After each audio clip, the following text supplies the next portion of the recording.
my sweetest dream.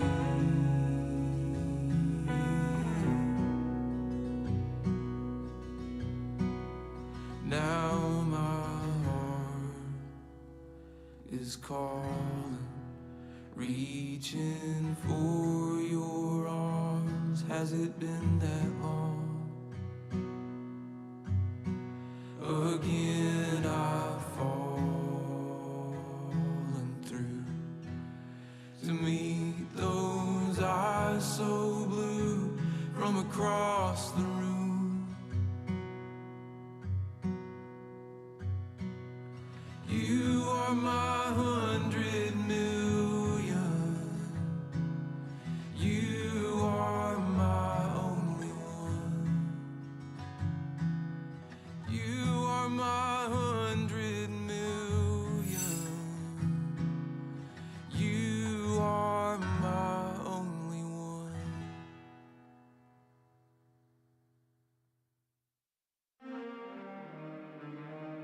So glad morning when it's over. All these scars we need some closure. Going ghosts in the phantom. Try to hit your line, but no answer. I should hold you for ransom. I should hold you for ransom. The GPS signal has been lost. I never let none of you close to me. I'm in the cut like I'm supposed to be. The ones that betrayed me had love for me, or so they told me. They're making it hard, taking it back to the old me. Don't play with the Reaper. You can pay for what you sold me. Badman, all you fears to watch his movies. Just don't cross the line, cause things get moody. Share my loot, my time, I find out men them use me. Man put money on my head, I feel like Uzi. It happens to be, if it happens to me, then the tragedy feels much worse. And I passionately believe that these reasons will one day be my hearse. I casually see I'm a casualty, and I promise I feel like I'm cursed. Whoa. Don't let them see I was bringing you down, you gotta act like it don't hurt. It's so hard not to act reckless. So young, but I'm feeling restless, yeah. It's so hard not to act reckless, but I'm young and I'm feeling restless, yeah.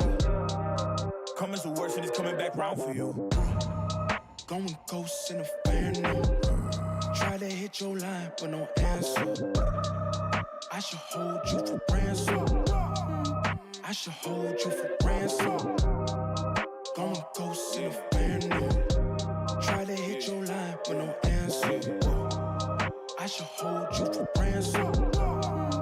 I should hold you for ransom. I've been riding by myself, got me feeling like a ghost. I ain't never need your help, I just feel you do the most. Losing friends, gaining enemies, why they wasting all my energy? Why they gotta act so fake on me? And all they talk about is loyalty. I ain't got time for it, cause this is where I draw the line. Paranoid, finding peace, still on the seat, there's a piece. Out of sight, out of mind, I'ma take what's mine. Put it all on yourself, and I can't blame no one else, it figures.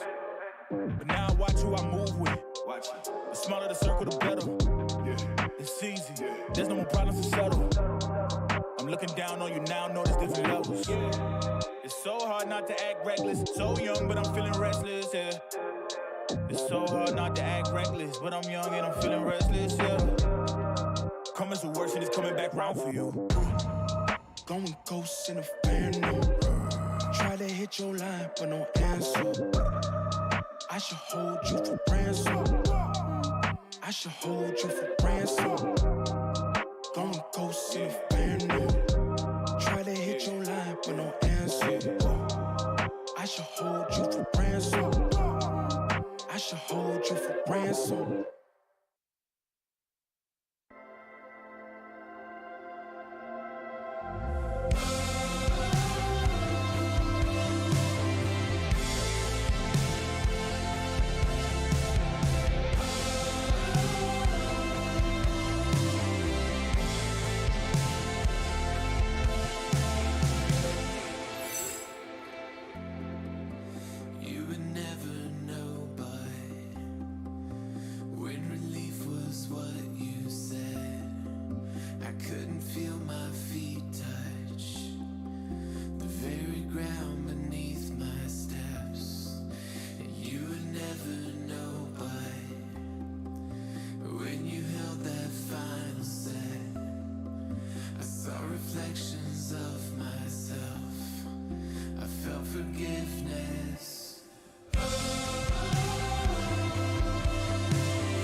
Africa TV Freak Up Studio Live. 2022 GSL Season 1 Code S. Sometimes I hunt for the storm just to weather it. What's up, everybody? Welcome to Group E of the GSL Code S. We're getting to the twilight here in this round of the tournament, Artosis. Yeah, we go on to the next phase. That's right. One group remains in the round of 20 before we go to that very exciting new format with the round of 10. Welcome back, everybody. It's going to be a nice day today. We do have kind of some crazy news about the group. Bunny broke his arm. Yeah. And if you don't play your matches, you don't win prize money. So he is going to be playing his matches today, but he's going to be doing so with a broken arm. And I believe, did we forget what arm it is? Oh, happy birthday, Artosis! Thank you. How old are you now, Artosis? Well, my birthday is in 2 days, so I mean we won't be here, but 39. 39. 39. Damn. Still gaming. And I was only 15 when we started GSL, so guys, don't you feel old. That's right. Thank you. Yeah, congratulations on another year of life, Artosis. I hope to have many more. Yeah. I think you've got to have many more ladder games to grind out. Many more casts to go. Yeah, man. But other than the Artosis birthday news, Bunny does have a broken arm. We didn't figure out, is it the right or the left arm? I'm not sure. Know. I think I asked production, but I might have spaced out when they gave me the answer. But either way, I don't think there's, this game is definitely one that needs working arms. So we're going to see how he plays. He made cheese. Yeah, I have a feeling that we're going to see a lot of proxy racks today. And I would imagine he might not have the stamina to last a very long match. Dude, I mean, I've had issues with my wrists and hands and stuff, and I mean, it's very tough, but an arm, I would imagine that's almost in some ways worse. Yeah. Well, I don't know if that's worse than the wrist, but it's all connected, Tasis. I'm a doctor, and this is medical advice and financial advice, in case you're wondering. So, yeah, I mean, let's just see how he plays. He may play as if we don't, as if he never had an injury at all. We're not, we don't have the specifics of his medical condition, but it is something to mention in case the games do look a bit weird. Yeah. So to start this off, Kira versus Trap. Yeah, Kira versus Trap. I think these two are definitely the favorites of the group now. Yes. I mean, Hero. Back here. Yeah, excuse me. I don't know what I'm talking about, guys. How long do I have to cast this? I don't even know. The moment I said I looked at Artosis with my eyes raised like, oh no. Sorry, guys. All GSL players apparently look the same. Well, I'm giving you guys a little tool. This is how you talk to people you're not listening to, is you just parrot back the last thing they say. Oh, sure. Yeah, anyway. That's what I do in Taste. I'm like, yeah, Tasteless, it's as PvP. That's sick. That's so funny. But yeah, Kira's in really, really great shape right now. Right. He is looking really fantastic. He finally has a GSL championship. But in Hero's defense, Protoss is doing very poorly right now. And literally every time it's doing very poorly, and all of our good Protosses are having a hard time, Hero comes in and cheeses his ass off and kills everybody and has a good result. Like, this actually happens regularly. You can, listen, again, financial advice. Hero's going to advance today. Hero today, first of all, it's good to have him back here. He's finished off his military service. He's looking strong. The question is now, how's he going to perform? As Artosis said, Protoss has had a hard time. But Hero's very good at kind of cheesing his way to safety. The problem is it does seem like with the new balance patch, there are less opportunities to cheese. But we'll see, man. But maybe that makes more opportunities for Hero to cheese because you don't expect them. Could be the case, guys. This is game one in Group E, Kira versus Hero, to start off our evening. 2022 GSL Season 1.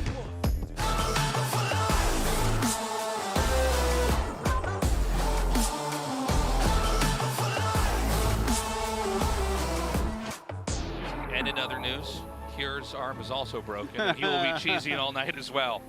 So I think we're skipping the player intros. We've got a SCV being jettisoned to the Jettison. Man, I'm mixing it up. Jettisoned right out of the Terran airlock. Tasteless, did you bring your caster thesaurus here today? Because, I mean, your vocab is killing it. I mean, what is your caster vocab SAT score today? It's pretty high. So yeah, nice little proxy racks. I want to see, like, it's cool to... Kira is always someone that mixes it up really well, or he has been for the last, like, year or so. Yeah. So that's cool, but I'm actually really interested in what Hero brings today because, like I mentioned, I have a lot of faith in him right now. 2 gas here, 4 cure, so obviously going to be following up with that factory. See how far he goes down that rabbit hole of tech. And I got to say, I didn't think Tier was going to open up like this in a best of 3. I mean, I think any good Terran player is going to have this as one of the openings to bring into a large group like this, but I'm kind of surprised to see him open up like this and then to see it's actually Hero who's throwing down a Nexus immediately. Yeah, that is interesting. He's going to have that Reaper up there pretty damn quick, and, you know, no Zealot being made or anything like that. Going to do a bunker in the back here. Very You've likely. seen that be popular. Oh, a bunker in plain sight. Yeah. Will be as annoying as he can be there. The second pylon's actually in the main base, so you can't really do the shield battery that we see a lot of the time against this. So that's a little bit annoying. In fact, where that pylon is placed makes me think that he had tech he wanted to hide back there. And of course, that plan is partially ruined. Well, he's going to have to micro, deal with this first. Wow, that could have been much worse had that been killed off. So that's going to get out and regen. More Reapers are being made. But he needs to wait a little bit before he sends that one out. The SCV is going to hide inside the bunker. And again, Hero's not going to really get to let his strategy blossom here until he can get rid of the nuisance that is these Reapers with the bunker, the SCV to repair if need be. Yeah, now some nice micro coming out. Getting the Stalker shots off, not really taking much damage here on the Stalker. Goes up and chases down that probe. Very nice, but he's going to lose one. Oh my God, are you kidding me? Nothing's been closer in the whole universe. That is wild. We need to see that in slow motion. Dude, that's closer than a chemical bond between 2 atoms. That was insane how close that was. Wow, instant cancel here on the command center. That doesn't seem like that should have been intentional, or am I crazy? I don't think you're crazy. I don't, like, that was pretty One far adept. along to cancel against 1 adept. Does feel like a little bit much. Sometimes when you're really playing fast, you know, you might end up just inputting. He just doesn't want to put up with that. Like, he doesn't want, like, he's making mines in a medevac, so maybe he's like, well, I just want to do a medevac drop really badly. I don't know, man. It's really weird. Here's pretty out of control here. Yeah. With these Reapers basically zoning the Stalkers back so they can't even damage the bunker. And look at Immediately goes up into the main. Bunker salvaged. Probe's getting killed. Unstoppable, man. Inadvertently scouts the Twilight Council as well. I mean, this is a rough start here for Hero. But with that being said, we did see a command center. Maybe it was force canceled. Maybe you're right. Maybe he just decides, okay, better off to not even waste the money trying to get this. Yeah. And instead just go into the drop and have a command center made safely. Like, you're going to have to leapfrog a lot of mines down the ramp to try to get it. He is going for a quick armory here, so it looks like he really wants to focus on these Widow Mine drops. Still felt weird, though. That it was far enough along, you feel like you want to fight for that. It's probably the cheapest cancel Hero ever gotten on anything. Yeah. The MVP, 1 adept, forcing a command center to cancel. They will sing songs of him long after we're all gone. No adept has committed such heroism. So, he basically can't drop right now. Not over into the natural, not without risking losing the medevac and the Widow Mines, but this does create a pin where it's hard for the Protoss to kind of move out, which when you're going for Stalkers with Blink, and I don't know if this is what Hero had planned before the game, but once we got into the game and things got crazy, this is what he's doing now, and he may have been forced to do that is what I'm trying to imply here. And so, you know, he's gonna have to keep those Stalkers back here, which means they can't be harassing. He does have more stalkers in the main in case there's a secondary medevac, although I don't see one on the map right now. Instead, it looks like Hero's just going to stay back and focus on development. Looks like 4-gate Prism here into charge. Oh, that's interesting. Okay. I think Hero's going to get pretty aggressive. I mean, he's been really slowed down, so far from Kira's opener. Look at these mines being put out in the middle of the map. Might be able to Gumiho this Prism. He could. We have charge lots coming here with the Templar Archives powered up on 2 bases, although we may have a third in a second here with the amount of minerals that are being banked up. Dude, look at the amount of gates coming up, Templar Archives. Like, Hero is just going for it.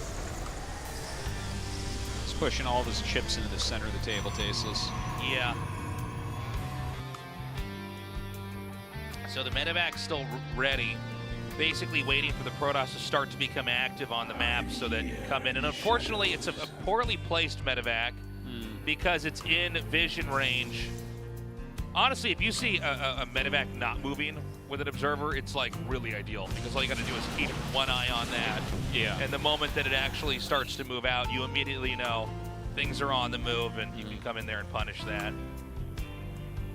Prism picks up 4 stalkers there.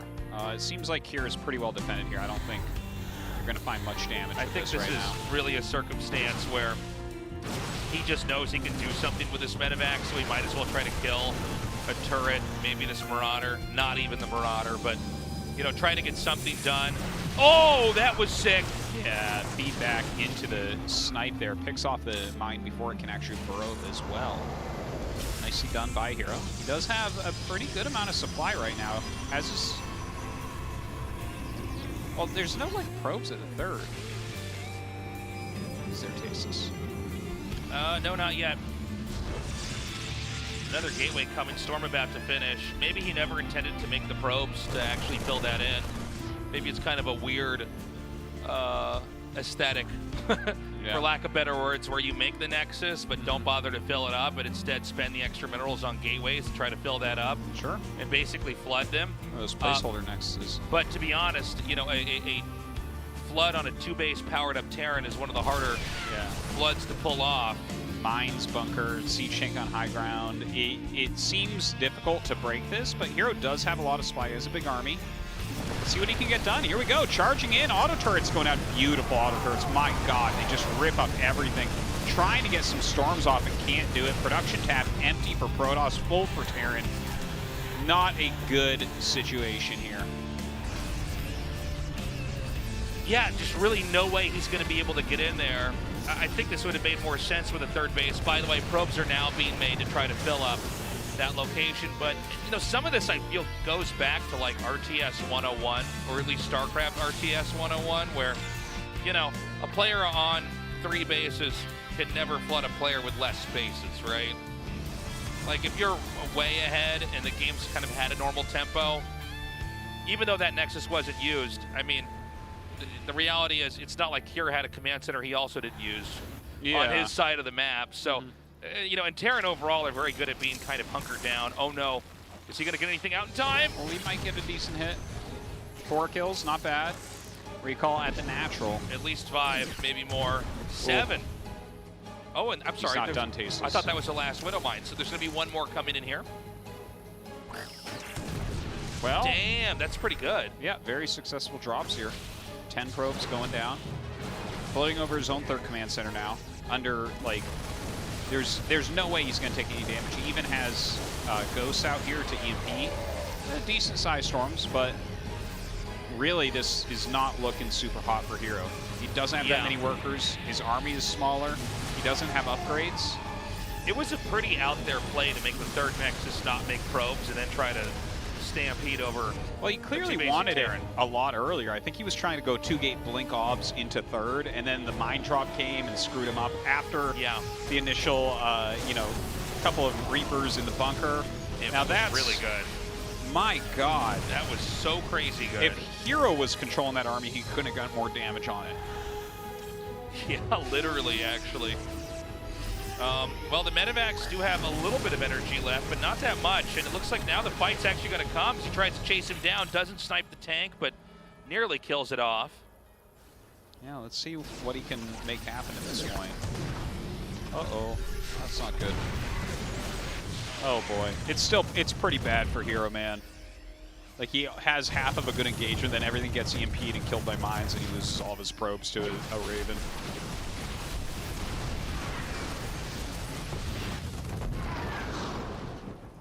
Doesn't even try to move him. I think we're actually going to see GG in a second. Yeah, this is becoming a bit of a disaster. There's here. no reason, like, to stay at this point, honestly. Yeah. He's got nothing. He has no upgrades. He has no economy. He's going to push it back a little bit further. The EMPs are going to nuke those Archons pretty easily. And, I mean, yeah, that's it. You were right, Artosis. Hero needs to tap out. Cure needs to get that win and get one more to move on. One of the odder games we've casted this year, would you agree?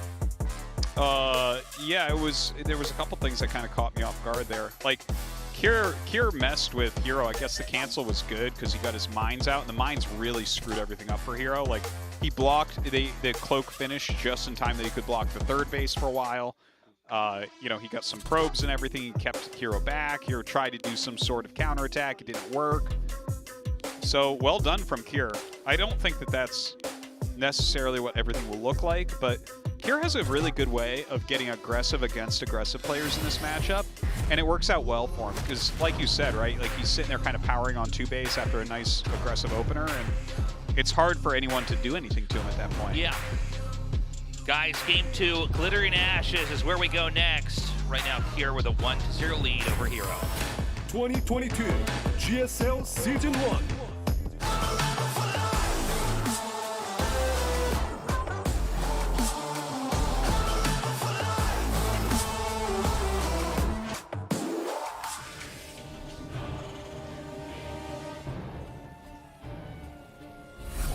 Dragon Phoenix Gaming, Cure.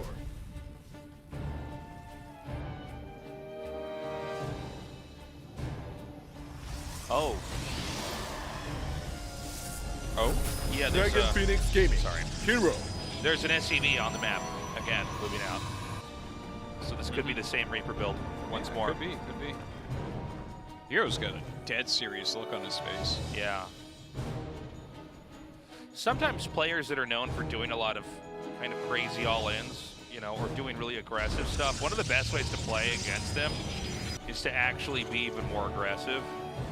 Because you sort of, one thing that's like advantageous, and I've practiced a lot of cheese builds, so I know from experience, is like one of the nice things about being really good at a cheese build is that you pretty much start to map out all the possibilities pretty quickly. Did they stop this? Okay, let's do that. What's the 1 or 2 things I can't afford to let happen? And you sort of get to zoom in this very specific set of instances in a game. But what can happen to somebody that does a lot of cheese plays is that if you actually cheese them or attack them, you off-put all the knowledge they had about the cheese they're trying to do. Then they get put into a position where they're very much having to react to you. And if you've also practiced, you know, this aggressive play against the aggressive player, you're kind of taking control back in the game, so to speak. Yeah. I definitely agree. And the mapping out of it is a good point, but I think also a lot of cheeses are just designed to punish someone that's doing like a normal build. Right. But when you're cheesing and your opponent's cheesing, like, you know, just getting lots of units early, it just gives your opponent more play, you know? Right. And that's just super helpful. Like, if you just have extra units, you don't have the command center, it's like, all right, so I can fight you at least. And also, you don't even have to fully cheese, just do something aggressive that sort of interferes with what they're doing, like this eBay block even, because whether they kill the eBay or not, they're going to get answers. Now, things are speeding up pretty quickly here, so I was theorizing, but already we're kind of getting to the bones of what's going to happen in this game. The eBay denied, but more importantly, the Oracle is going to be inbound here just outside of the main base. The Terran's in now. Yeah, and we're going to have a Hellion drop over on the other side. Kind of funny, because he put the pylon down at the natural, so I think he was trying to sell a Void Ray Rush, but that's, you know, with the way shield batteries are and Void Rays are right now, it's like much less strong. So we'll see what the Oracle can get done. I like the idea from Hero to kind of fake it out in this way, but I think this Hellion drop is going to be devastating. More so than an Oracle. Yeah. The Oracle, in fact, not even getting any kills yet, just grazes through the main. And I think he knows things are missing. It's a good thing to bring this home to not even turn it on yet. Because he's not sure what's about to happen. But he's not going to like it. I don't think so, Artosis. Immediately, the medevac is going to be sent out. Oracle should see this, but it's going to be the same time the drop comes, and so not much of intel there. Yeah, flying around here with these Hellions, going after the probes in the main mineral line. The two Stalkers did block a little bit, so definitely saved himself some possible damage. 7 probes. Not bad.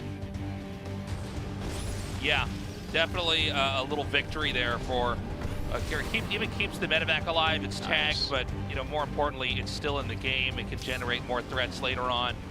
He's going to abandon the Hellion, and look at this little Widow Mine. This is a great way to take use of this after the tagging of the medevac, because there's a chance that more Oracles might fly right by that and get punished. Yeah, absolutely. No reason not to go check it out, right? See what's going on with it. Is it still there? Is it still producing? But he's got 3 Oracles. So, yeah, that's a lot of potential damage, especially when you know that there's, like, no Viking and no factory units at home yet. So that's, look at the amount of damage already dealt. Really nicely done here from Hero. So, it's been, you know, a bit of a back and forth here. Important to note that we don't have a command center landed over here yet for Cure, so he's not getting, you know, all the perks of having a second base. And it's not going to be easy for him to retake that because of the tech that he went for, which is medevacs and Hellions and Widow Mines that can't really walk up and fight Oracles. And I mean, Marines can fight Oracles, but you got to be careful because the damage spikes on both sides very quickly, but especially with Oracles, where if you start to take a fight that you can't win, you'll lose everything very fast. But 3 is the magic number as well, right? Yeah. One-shot Marines, one-shot SCVs, so really useful set of units here from Hero, and he gets a ton of damage done.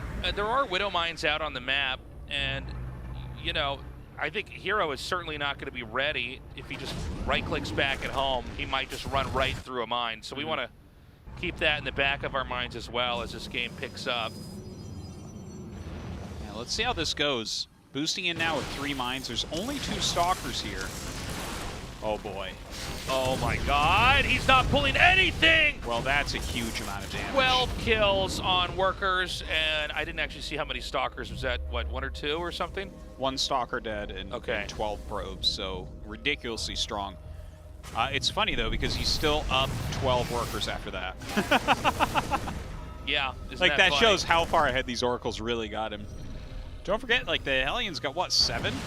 It's kind of crazy, but, you know, you're sitting there on 1 command center, maybe not producing probes nonstop, and this is what it looks like. It's such a huge disparity to have 1 base versus 2. Yeah. It might seem like not a big deal because it's early on in the game, but you literally have twice, or at least the opportunity to harvest twice as much at once. But let's see how these next few attacks go. And it seems like Hero's really stepped it up, his defense, but still 3 more probes are dropped. We have a small number of Marines with medevacs inbound here. It looks like, oh, I thought they were going to go for the starport, but I think he might not have seen that yet. Yeah, it's possible. It's kind of surprising if he has not, but might not want to even show what he's doing out on the map anyways. Sure. In fact, he's going to boost out of vision range of these in-flying Oracles and Phoenix. So that double medevac drop has some real potential for damage, but at the same time, this little counterattack coming up. Well, I mean, there's enough energy on those Oracles. They can add a lot of damage here. Yeah, this is looking pretty good for Hero. I like it. Okay, this is actually pretty sick here. Hero's just bypassed all the defense over there at the main entry, and the Stalkers are high enough in number. They can really kill a lot. At the same time, though, we have Medic Marine hitting the 3rd base. The Oracles are running out of energy, it looks like, so SCVs and Marines just fighting against these Stalkers now. He will have to get out of here. A lot of damage dealt on both sides. Kira going for even more here into the natural. I think a good choice since he is a bit behind. Yeah, he's going to come in here and just kill off anything he can. Great targeting, but also great blinking here from Hero. this. He's actually picking off some Stalkers as well. Very nicely done. Picks up what he can and will run out of here. Phoenix chasing him down. Kind of a crazy game. Look at the worker count now. Kira finally does take that worker lead after all of this. They have really hurt each other, but look at Hero's army supply as well, 43 to 19. That's a huge difference. I mean, bruised and battered, they're going to move on into this game. It doesn't look like anybody's got, I think, a clear, definitive lead just yet. You know, there's been more shots taken, more jabs given in this game. But Hero's going to, he's going to pull back. I thought he was actually going to move out and try to do another big attack. And I'm not sure where the Terran is exactly back at home. You know, he sent his Marines and medevacs out. That is Eminem. Yeah, I guess it is. You're right. Marauders as well, mines. I mean, just about everything. It's actually a very safe way to cast this. You're right. Yeah, yeah. You know, the larger, more complex it is, it could be like Eminem. But 4M. I mean, the point I was trying to make, though, is that, you know, there might not be that much infantry-wise here to defend an all-out attack on the entrance, but Hero thinks twice about it, pulls back. Yeah. He did have a lot more army supply there, but at the same time, he does have 3 Nexuses, so he can refill that worker count pretty quickly. The main problem I think I am seeing here is we're getting way better technicality here from Kira, so he's going to scale quite a bit better than just, like, some Oracles plus Blink and Charge. Right. Like, we don't have a Forge going, we don't have any Immortals, Disruptors, Colossi on the way, Psystorm on the way, nothing like that. So, you know, when Kira actually hits the critical mass, which I don't think is going to be that far off, it could be a little bit difficult for Hero to deal with. Okay, so the Oracles come in. And nice job here, going to target these reactors. I think a safe thing to attack into. Whoa, whoa, whoa, whoa, whoa. Big. What? Wow. This is like one of the weirdest little engagements I've seen. It was like Hero played it safe, and then Kira tried to pull the trigger and got completely out-controlled here, and now these Oracles, I mean, luckily for them, they can only attack if they have mana, but, I mean, that's a ton of damage. Looks like the Phoenix catches an incoming drop there, so nicely done.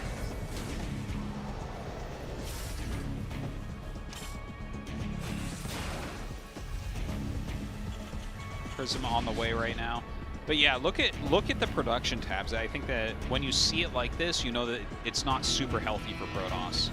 Like, he's going to need to make something happen. He does have a lot more army supply right now, so there's definitely a possibility there, but it's just not going to scale well. No splash damage, no upgrades. We're going to have Ghosts soon here, as well as 1-1. That is true. I mean, Stalkers can do wonders if they can take certain fights and maybe snipe medevacs that are full of units, but the reality is that, yeah, Terran is developing into a more sophisticated mid-game composition here, and if Kira can simply amass enough, he's going to be in great shape, but Kira's got to be careful. You see these little isolated groups of units like this out on the map, and if they get wiped out, it's going to be a considerable percentage of Kira's main army when he wants to do that main push. And look at that, a nice scan shows Kira that he is definitely coming. The SCVs come up to help repair it. That might not end up being enough. Does power through that bunker, but some good DPS coming out of Kira. The SCV's on stop position here to try to block a little bit. Looks like they will end up joining the fight. Is there going to be enough here to hold on for Kira, though? His supply is plummeting. I think he's got it. GG, we're tied up 1-1 as Hero takes that win. I think ending that the way he wanted Game 1 to end. Yeah. But, I mean, there was a whole lot that happened in that game. Yeah, there was so much damage. Movie about what went on in that very short match, to be honest. Well, what about 2 movies back-to-back, Tasis? Because that's a GSL Code Este. What about one movie like this, and then we remake it 15 years later, okay? Ooh. Yeah. I like that. Oh, this one's worse. This one's like all the new remakes. Yeah. This one goes right up there with the new Ghostbusters movie. So, I mean, this... this game was so crazy back and forth with the amount of damage they were dealing to each other, like really hard to read the situations. But you saw the killer instinct from Hero, right? Like, yeah, he didn't have anything else going on other than this attack, but he got up to it and he pulled it off. Yeah, he leaned into really basic tier 1 units, but had more numbers and, you know, parried a lot of the small assaults from Cure. Cure staying on 2 bases, but sacrificing a lot to kill workers. Didn't pay off in the long run. Guys, game 3 is ready. Let's see who wins. 2022 GSL Season 1.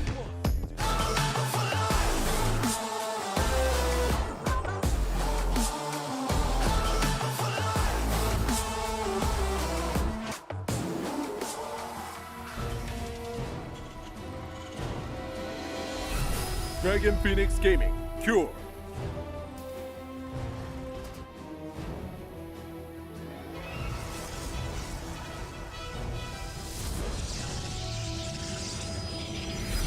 Dragon Phoenix Gaming, Hero.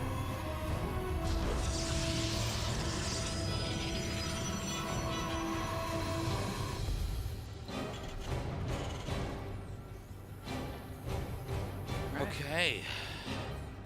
This is the first time the first barracks from Cure is going to be in the main base. Yeah, mixing it up a bit. I like it.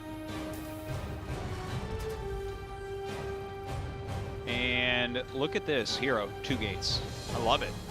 This is what I want to see out of him. This is what I expected tonight, is just crazy off-the-wall builds over and over. That first game was a fluke, like he accidentally made a Nexus. Like, what was he even doing? Yeah, we were in the wrong timeline there. Yeah. Like, oh, slow down their stats. You guys safely take a 3rd base and defend it and win with good macro play and good scouting? What are you, crazy? Yeah. So,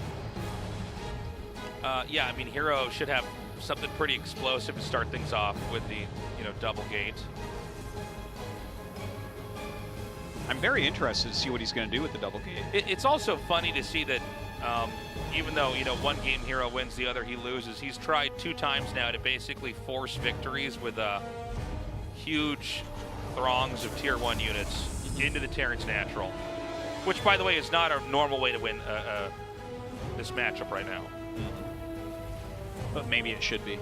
Maybe Terran's being a little bit too active and being too try-hard with their harass. You can just defend it and then be like, no, I'm not really worried about getting Immortals out right now. I'm actually just going to attack into you, and you will never have enough SCVs to stop your bunker from dying to my Stalker shots. And my Zealots have charge, and we're just going to kind of overwhelm you. That's right. Yeah, they got sweaty medevacs, man. Just go kill them. Yeah. That's it. that's the way. Okay, a couple of Adepts coming out. He does have more Adepts coming, so kind of a funny opener here. Like 4 Adepts into Nexus. Comes up. There is a command center almost done in that main base, so it's not like... You might look at this and think that this is some sort of like cheesy build from Cure, but it's really not. He's playing very safely. Yeah, I mean, it's basically designed to generate the image of maybe a threat coming here, but I think when you come up here and you see a bunker and, you know, nothing else, you're probably pretty confident. This is kind of a funny thing we're watching, huh? The Adepts really utilizing that slight bit of range to try to pick off this reactor. It's also become a situation where it's like Hero ends up calling the bluff. Yeah. And now we're watching what is clearly a Terran that went eco, staying back and actually going to lose. No way, that lives? You gotta, what? All right. That was one of the weirdest exchanges I've ever seen. Yeah, this was... It's like, he didn't kill it and then ran back, but then Cure didn't repair it. Then he shaded away while running back up. Then Hero's like, no, I'm gonna get it. Then it burned down anyways. All right. Yeah, really a very different... Are we gonna see a Phoenix here? Yes! Oh, I love it, Tasteless. Adept Phoenix, man. Adept Phoenix. It definitely is not in style, and people finally do know how to play against it, so it doesn't seem like something that should work. Let's see if he gets Glaives, though. Like, it might... Okay, it's more Adepts. It's definitely Adept Phoenix. So, basically, guys, this is a very old build from, like, I want to say, was it 2016? That this was super powerful in. Because you just kind of jump on your opponent if they come out. Oh, he goes Oracle after a single Phoenix. So, never mind. Okay. Not entirely sure what we're looking at now. I thought it was going to be the Adept Phoenix, but we don't see a Twilight. We don't see additional Phoenixes. So it looks like the Phoenix is just here maybe for a lift. Lift one of those Adepts over the depot. Like, yeah, lift and cancel real quick so it keeps its forward momentum. You gotta make him lift and then, like, start a 360. Yeah. And he just... He hurls it like a discus, just... I don't think he's going to find anything here. Yeah, but the 7 Adepts, like, they're not that useful if they don't do anything. But it's been thematic with Heroes' play overall to kind of try to crunch the Terran in what they would normally think is actually a completely safe way to play. He's trying to, like, push the limit of that. Yeah. And come in here and kind of almost Koopa stomp him. Yeah, he was definitely looking for that. Okay. Yeah. Oh, well, that fake out worked, I guess. Yeah, it's a strange one. I liked the Oracle ad right there. It was like a very unexpected time for an Oracle, and a lot of those were damaged from all the Adept play before. What? Oh, I can't believe that. I think he meant to, though. Well, he wasn't in a position to make it work, but, I mean, hold on. Let's see what the Oracles get now. Yeah. I mean, he's killing some SCVs. Killing a few units here and there. I mean, none of the Oracles are lost, or the Phoenix. I mean, he did kill 10, 11 now. Yeah, I think that the main thing is the Adepts just ridiculously don't scale. Like, that's true. You might once as well you hit a try certain supply of Terran, the Adepts like almost don't exist. Yeah, they're like the roaches of Protoss or something. But like, even worse. Yeah. Like, they're.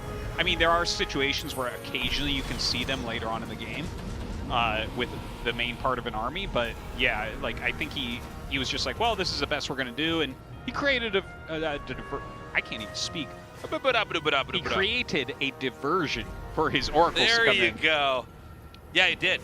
In all seriousness. We got to do our cat. Remember we used to like before we casted. We used to do a lot of things before we casted. Well, now we need to go back. Yeah. I have had casts where I'm like, my mouth is tired or something. Like I didn't do my mouth stretches. Every now and then I feel really stupid in a cast. Yeah. Yeah. I don't know. Not like every time. No, not every time. Luckily. You gotta have that confidence. Whether it's real or not. Yeah. Terran is going to push out. And remember that Protoss went for Adept, so, you know, it's not like they were, investing in the best army the entire time. They wanted to trade off. So what we got to figure out is, does Hero have the right composition to hold this off now? Well, I think it's going to come down I don't think to he no. has. Yeah, I think he doesn't. Simply put, well, I think like if you attack right this second, he'll beat it. But we see that scan go down and Kira pulls back because it's like a pure charge lot army. It's 23 charge lots, so that's very scary when they get around an army that looks like this. But that again, there's scaling issues. correct. Right, where you get a critical mass and suddenly they don't. What about boys issues? Oh, you pull the boys? That's one way to do it, yeah. The young men have been pulled, Tasteless. Gather them up. So, the SCVs are meant to sponge the damage from the Zealots. Or normally the Zealots are meant to sponge the damage. Oh, my God. All right, the SCVs do get in front there, very nice. Lifts up on the siege tanks, very nice as well, but the DPS output here is way too high. Insane. Yeah, I mean, I think this is going to snowball pretty quickly here. This is too much damage. Even getting some of the strafe ropes, trying to retreat. Pure called it very well. I mean, identified what was happening, said, well, I can't beat Zealots, but if it's only Zealots, all I need is my SCVs to be in front of them, and I'll kill the whole army off. And the armor shred was absolutely magnificent. Yeah. I mean, he even rushed up to +1, which is, you know, he's like more than negating that. Really well done from Kira.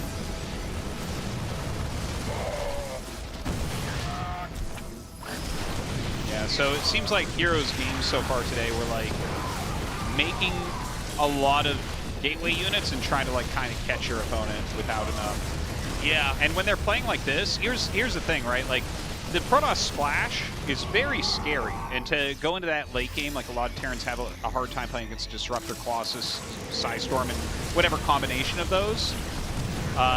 But when it's an army like this, it can be very powerful, but you absolutely can outscale it. Like that ball of bio, if there's no splash damage, man, it's just... The Protoss army is not supposed to be able to beat that if you get the proper intel and make the proper decision. And even though we're seeing this tug of war here in the middle of the map, the worker count has been so greatly diminished here for Hero that it's tough, man. Yeah, no, he's a zombie that hasn't turned yet, basically. He's been bit, and we know how this ends for him, but at the same time, I mean, all those SCVs lost. He's coming up. Oh, man. A third one could connect. I mean, it's just this army doesn't get better. You know? Yeah, well, it's certainly not going to be better attacking into the Terran's depots either.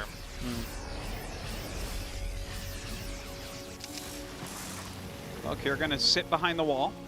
And here's what I want to see from Hero, okay? If he actually is going to come back and win this, and the thing is, I mean, I see that he has more probes and all that. Yeah, he has 3 bases, but the technicality of his army is so poor compared to this army over here, right? Like, if we had medevac energy, you could move right now, right?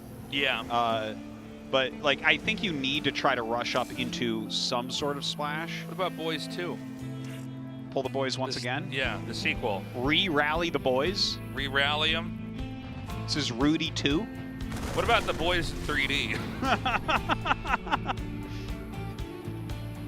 Well, this must be COVID times because there's less boys this time in the theater.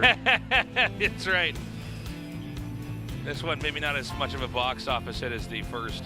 Well, this is a lot of Archons, but you can target that. That's a nice flank coming up. The force fields as well as Hero. Yeah, I guess Hero's actually just gonna. He's gonna get melted here. Yeah. The overcharge did a lot up there in the front. My God.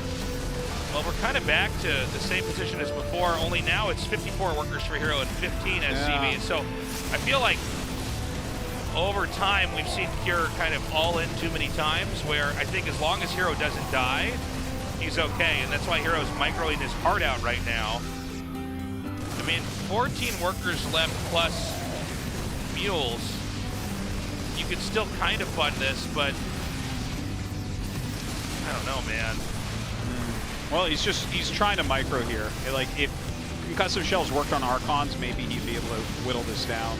But yeah, his worker count is so low. He still has, like, technically a better army, but no energy really left on these medevacs. Having a hard time actually picking off the Archons. GG, Cure taps out. Wow. Well, Hero hangs on. Impressive. Yeah, yeah. Honestly, I thought that Cure was doing better that game for a while, but unable to quite hit that critical mass he needed to break through, I guess. Well, Hero's a god of micro, and also, you know, maybe 2 Archons is all you need with a couple Zealots taking hits for the team to kind of hang on. And I mean, the reality is some probes are killed, but not as many as the SCVs that were pulled, right? And so the longer the game goes on, the better shape Hero's going to be in. He's able to constantly replenish that army. Yeah. Maybe a little bit too quick with the boys full. Maybe not enough boys. Possibly not enough boys as well. That could be. Why not all the boys? Just saying, man. RagnaroK versus Buddies coming up next, guys. Stick around.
힘들어도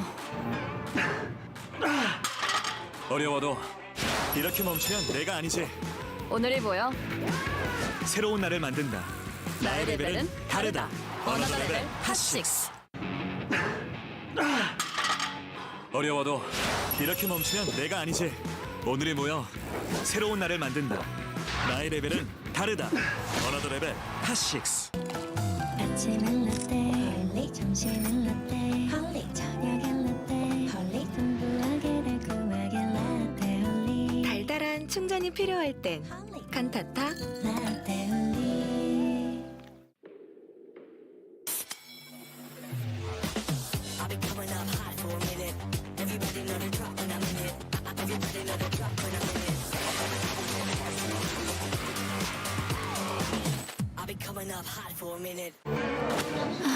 힘들어도 어려워도 이렇게 멈추면 내가 아니지. 오늘이 보여. 새로운 나를 만든다. 나의 레벨은 다르다. 어나더 레벨 핫6.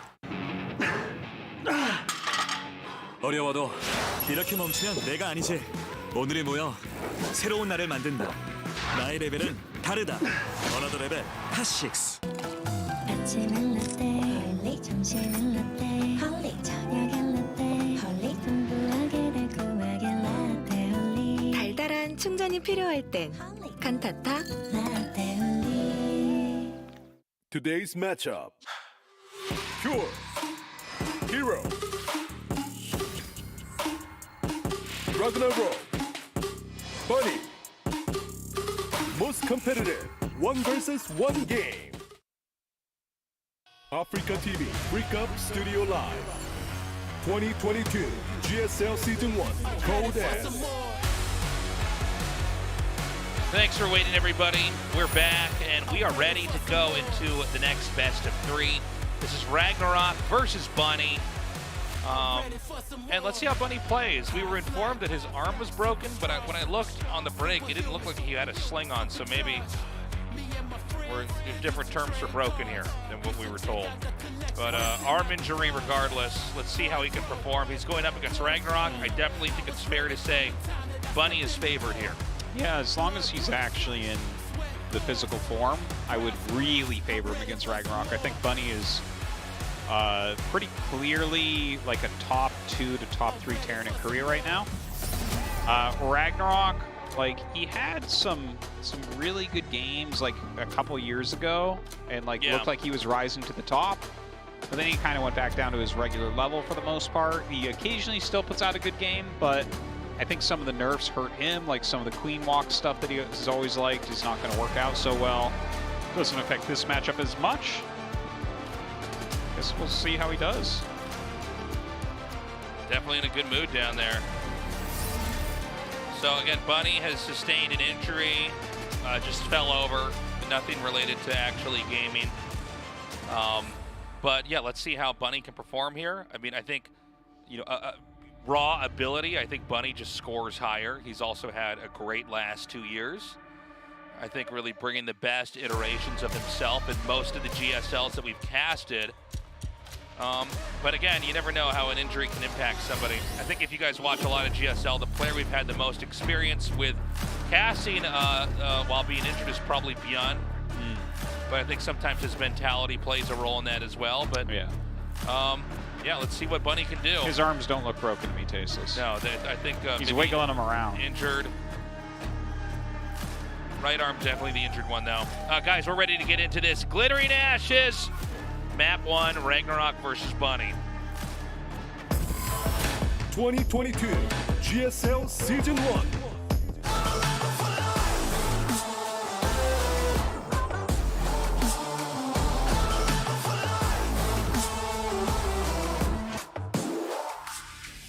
Whoa.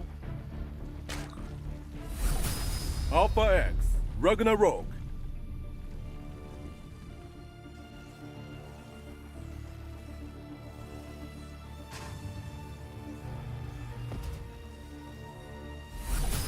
Team MB, Bunny.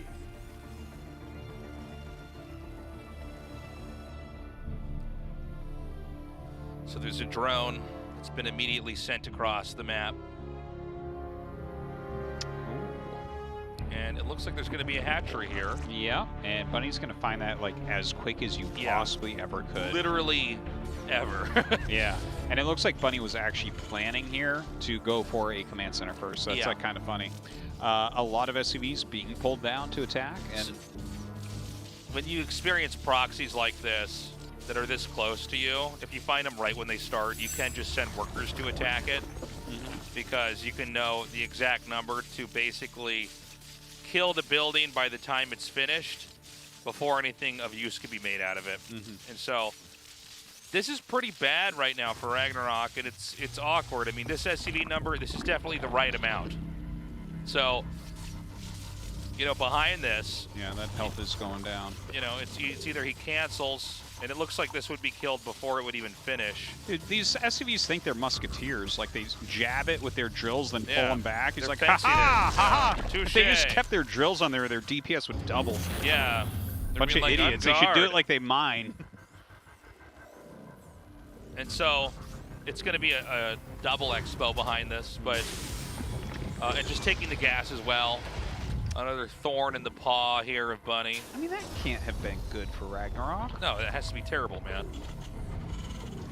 I guess. You don't like see the SUVs come and attack the hatchery and you fist pump. Like, yes, it's working. Well, you know, they're not always going to scout it that quickly, right? So I think that's probably, you know, maybe statistically he gets that hatchery up most of the time. I imagine he has a cool strategy set up if the hatchery gets scouted, even when it's like a third or half of the way complete, where you don't have enough time to actually react. And then the creep's there, and the larva's there, and the queen's coming, and you have lings reinforcing, and you know, all of that jazz. Yeah. So, I mean, I like this mid-game that we're nearing for Bunny quite a bit. It seems very safe. I mean, when you have your opponent try something like that and you just shut it down, you are ahead. And yes, I know SCVs weren't mining. That's fine. A hatchery at home wasn't making either. So, I mean, certainly, it's slower larva and slower expansion and all that. It tempo-wise, it throws you off.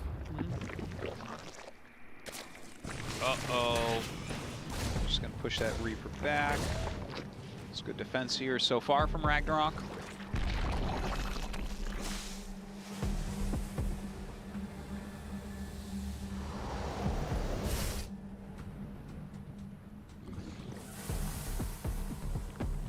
Now, it looks like Bunny is basically just doing a very normal development. He's had some Hellions made that are going to come out here and poke. He's going to have medevacs very soon, but first a Viking's going to come out and try to clean up Overlords. And all of these are basically things you do if you want to play normal and try to clean up any progress Zerg makes elsewhere, which makes sense because he took the lead by shutting down the proxied hatchery. Whatever kind of rush would come from that, it was stopped. Yeah. So one thing to mention is that there is not a third command center as of yet. It is a little bit more common to get the third command before you kind of do all this other stuff going on, right? Like after Reactor Hellions start or something like that. And an armory starts. Okay, so now we actually see what he's going for here. It looks like it's going to be a Hellbat push, most likely. interesting. That's fine, though. I mean, that's one way to, basically shut the game down. I mentioned earlier it was going to be very standard, but you're right, with the armory coming here, and especially with the Hellions being made, that telegraphs a Hellbat push. And we're going to see how ready RagnaroK is for that. But if RagnaroK can actually swat away this attack... He has enough queens. I'm not actually worried for him. I feel like then this could end up getting pretty bad here for Bunny. Now, we talked about Bunny had some type of injury in his arm, and maybe ending the game quickly is kind of the idea when you're in pain. But, this is certainly a way, if again it's stopped, that the Zerg can then jump right back into the lead. Well, that is a lot of Hellbats. Drops out some Marines here as well. Has that landed Viking. Up comes the Spore. A good move to try to put some damage out onto that medevac, but it does get picked off immediately here. Those Hellbats getting right on top of some of these queens, starting to micro back a little bit. Pretty amazing transfuses, but the queen health is starting to get lower and lower here. Gets the medevac, the Banelings come in, and they...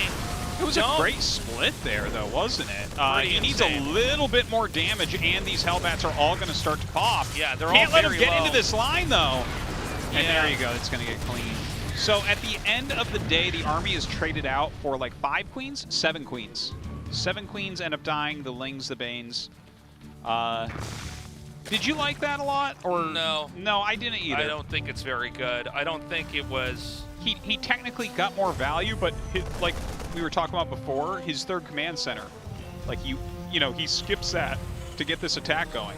Yeah. Whereas RagnaroK, it's like, okay, well, I mean, he can reproduce any queens he wants, and his drones were untouched, and he's just going to stay ahead economically. Yeah, I don't think that's the way that you should play if you're given the opportunity to just be ahead in the game. In some ways, like if you thwart a cheese like we saw Bunny do to RagnaroK, I think that a lot of the proper mid game from you isn't even supposed to be that exciting. I think you're just supposed to continue to expand and power up and upgrade and grow, and I think to invest into an attack like that, and by the way, if you watch a lot of GSLs, it's not like those rushes seem to work that often, even though a lot of pro gamers... Hellbat rushes almost never work. Even though pro gamers might angrily tweet at us that they're still pretty good, it's like, well, not in this tournament when it matters, but anyways, the reality is that strategy, like it or not, is intended to offset the game very quickly. And I don't think Bunny needed to do that, but I think Bunny was in good shape anyways. Yeah, well, maybe it was a setup for this tank push. He's doing the Bunny push here with the medevacs having siege tanks, drops them into an interesting location. Brings up a third tank here as well.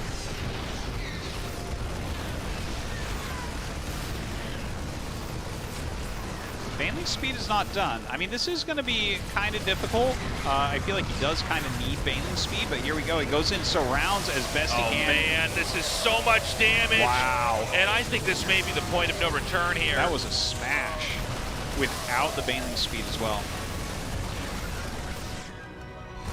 I mean, that was about as brutal as it could get, and it seems like Bunny commits anyways, which I think almost never makes sense. I mean, usually, if your push, especially on 2 bases, is just stomped out, it's not like, all right, well, let's have the reinforcements come in here and see what they can do. Yeah, coming up and stimming, but I mean, there's medevacs that are pretty darn low. We're going to have mutas popping out here shortly. Baneling speed is done. Like it looks like he's microing well and doing a reasonable job here, but it seems like when this next group of units finishes up, I think that RagnaroK will hold, right? Yeah, I think RagnaroK got a little bit sloppy by morphing the Banes, like right where the push was, because that's one easy way to lose the game. But regardless, again, you know, it's going to be, if you fail with the first push and you immediately send the reinforcements, almost always that next attack should do even less. And that is very true here. RagnaroK wins game 1. And look, I don't like to psychoanalyze too much, but we were informed that there was an arm injury here for Bunny. Yeah. Doing a timing push like that, if you are feeling pain, you'd want to end the game outright, right? So that kind of makes sense to me. Maybe he does have the hurt arm. I mean, that's what we were told, so it must be, but it's not like obviously a cast situation. Well, they said arm broken, which confused both you and I, because that means something very specific involving the bone, but this appears to be some kind of an arm injury. I guess he had fallen over. So well, it seems like his right hand does have some sort of issue, like he's... Oh, it was a hand injury, not an arm. Okay. Okay, we were just informed about that, so... Still don't know what it is, though. Yeah. But anyways, he fell in some sort of way. So if he is in pain, and that's why, and again, I don't like to psychoanalyze too much, but it would seem to me like that would be a convenient way to kind of navigate the pain and, you know, keep your arm in good condition, or hand, excuse me, in good condition as you try to get through the group. But again, RagnaroK smashes that in a magnificent recovery from his cheese early on, and takes the lead, 1-0 versus Bunny. 2022 GSL Season 1.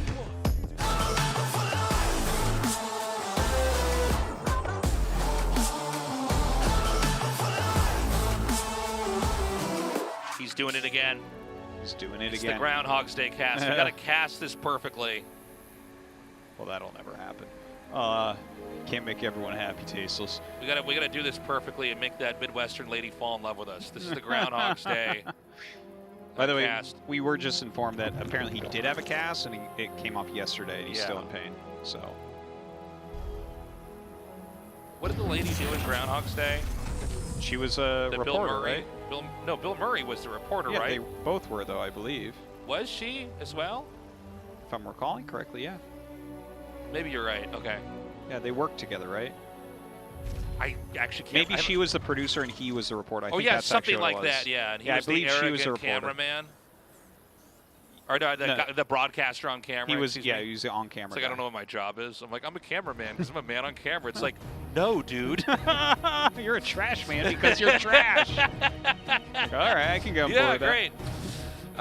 So this is a command center first against a proxy hatchery. Obviously, that looks like it's probably going to be bad for Bunny. Bunny did check his natural, by the way, before he went down. Like, he checked it real early. So... Roach Warren coming up. I think that Bunny is just going to die here. Yeah. This is probably, well, maybe the same thing that he wanted to do in the last game, but this time better hidden. Although it's possible there's a different rush he wanted to have if it's over the natural. Well, maybe he knows that Bunny really likes command center first, because it's the second time Bunny went for it. Well, RagnaroK is going to be super happy if he can just come in here and, you know, end this game almost before it starts even.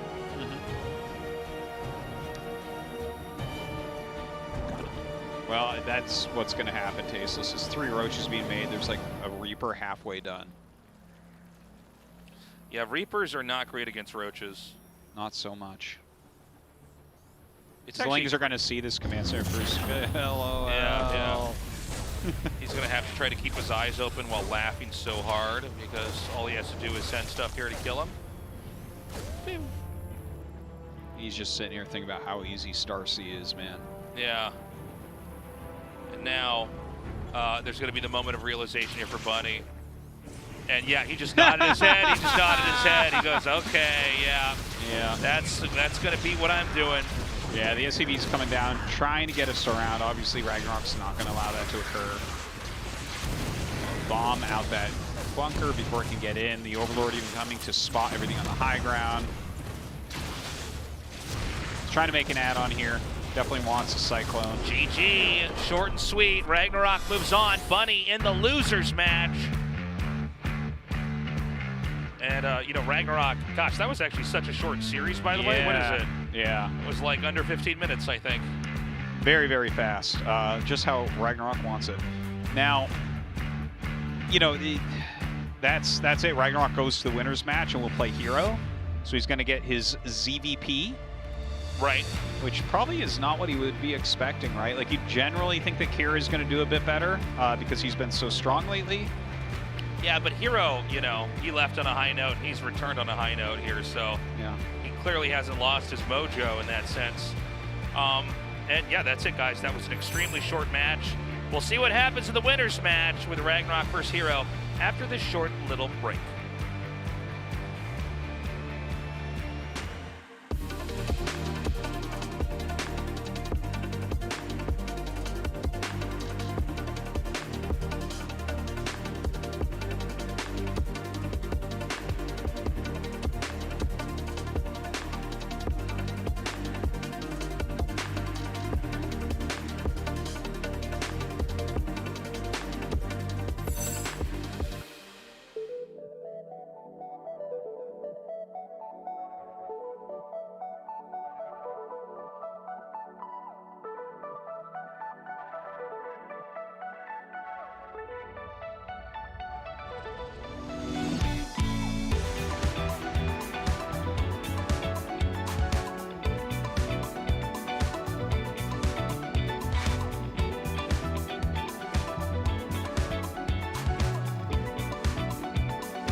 힘들어도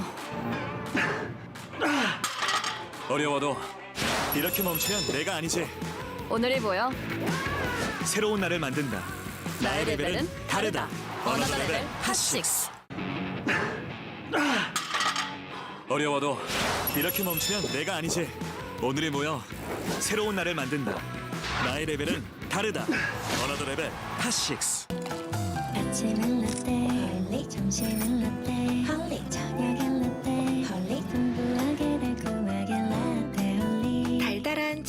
필요할 땐 칸타타.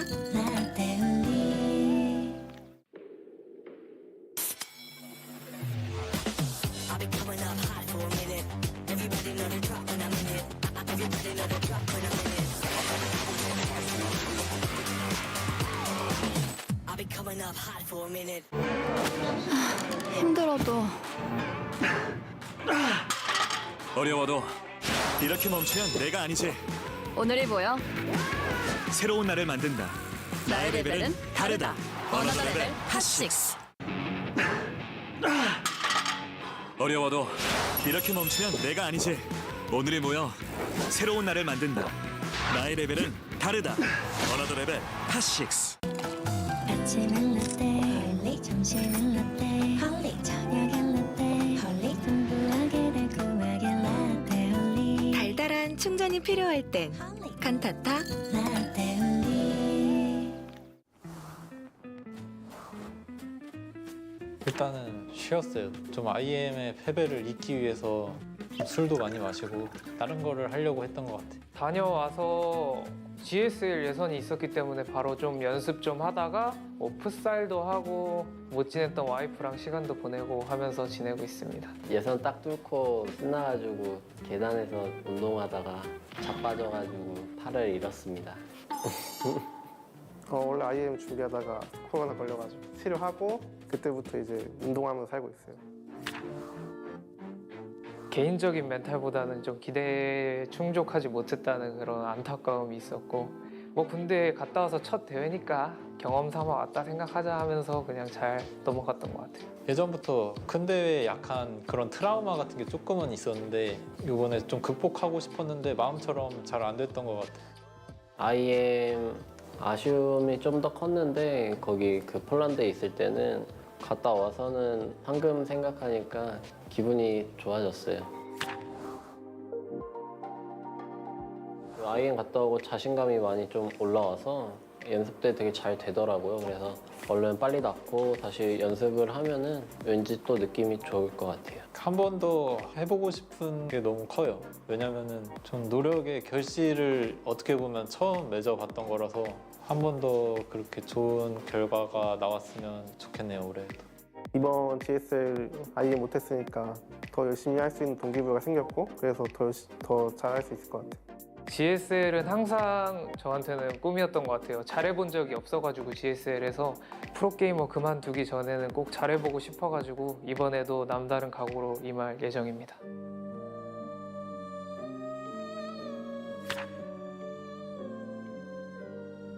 이번 연도 GSL 우승할 수 있을까요? 웃어넘겨라? 웃을 수 있다니 뭐 좋을 것 같아요. 돈을 많이 벌 수 있을까요? 결정하기 전에 시간을 더 가져라. 무언가 이제 결정할 때 그래서 그거에 대한 좀 고민을 좀 많이 해보라는 뜻인 것 같아요. 올해 2연속 GSL 우승을 할 수 있을까요? 초점을 바꿔라. 그동안 좀 프리미어 리그를 열심히 했는데 다른 대회도 한번 잘해보겠습니다. 이번 연도 나의 스투 인생은 어떨까? 소신을 가져라. 나쁘지 않은 것 같아요. 지금 제가 좀 자신감이 많이 없기 때문에 괜찮은 답이었던 것 같습니다.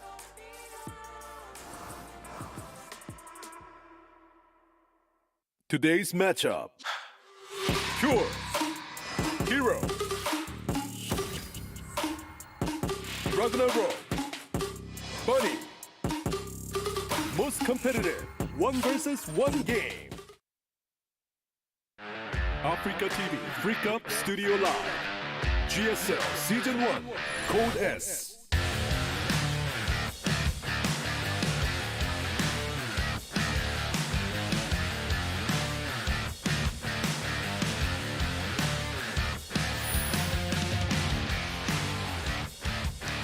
Welcome back. We are now in a winner's match. A ZVP between RagnaroK and Hero. Some kind of crazy aggressive games going on so far here today. Bunny seems to be having the tough end of the stick right now. He did break something in like his hand or injured his hand in some way. And I feel like it is showing in his play a little bit here. But RagnaroK with some well-placed cheese does advance to play against Hero. And this could be a very weird ZVP because both these guys are hyper-aggressive players in this matchup. Yeah, I mean, I think RagnaroK, I don't want to say the wrong thing here. I think it's very fortunate that Bunny played the way that he did, that the strategies panned out the way that they did. I do think maybe that hand injury played a little bit of a role, especially in the all-in. Not an all-in, but a, help at push in mid-game to try to close it out. Yeah. But Hero's a different beast. RagnaroK's here. I do think Hero is a league ahead. Okay. But let's find out if I'm wrong. Yeah, I think this might come down to RagnaroK blocking whatever it is that Hero's going to do, because Hero, it's been a while since we've seen him play a real solid late-game macro game in PvZ. Anyways, we are ready to start. Here we go. Game number 1. 2022 GSL Season 1.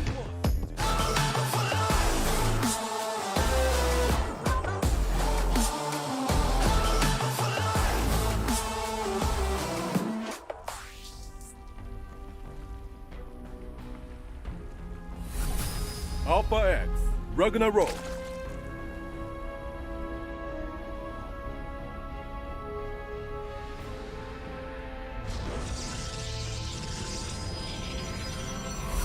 Dragon Phoenix Gaming, Hero.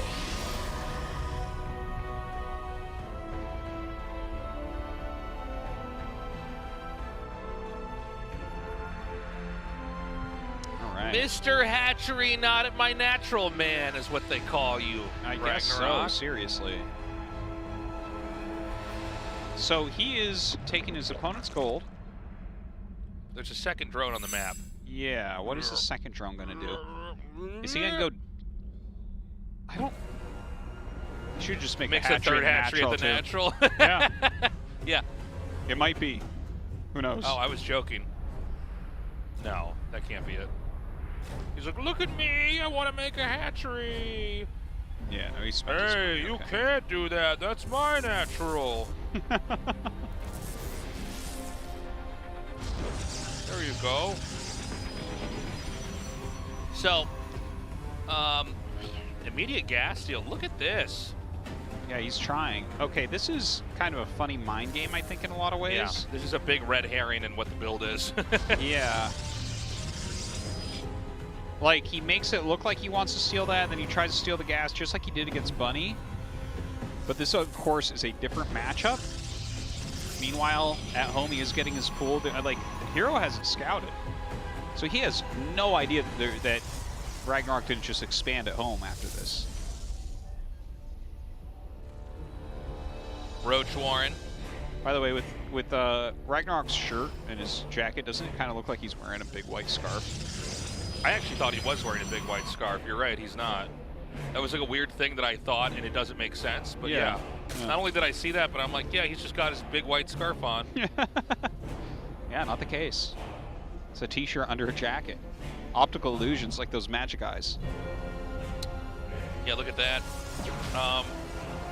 Well, this build is very much in theme with what happened in both Game 1 and 2 of the Game versus Bunny. I really did in my head sort of... Oh, man. Just gets it. That Overlord, it has to stay very still. It's like Jurassic Park. Yeah, can't breathe too heavily. Yeah.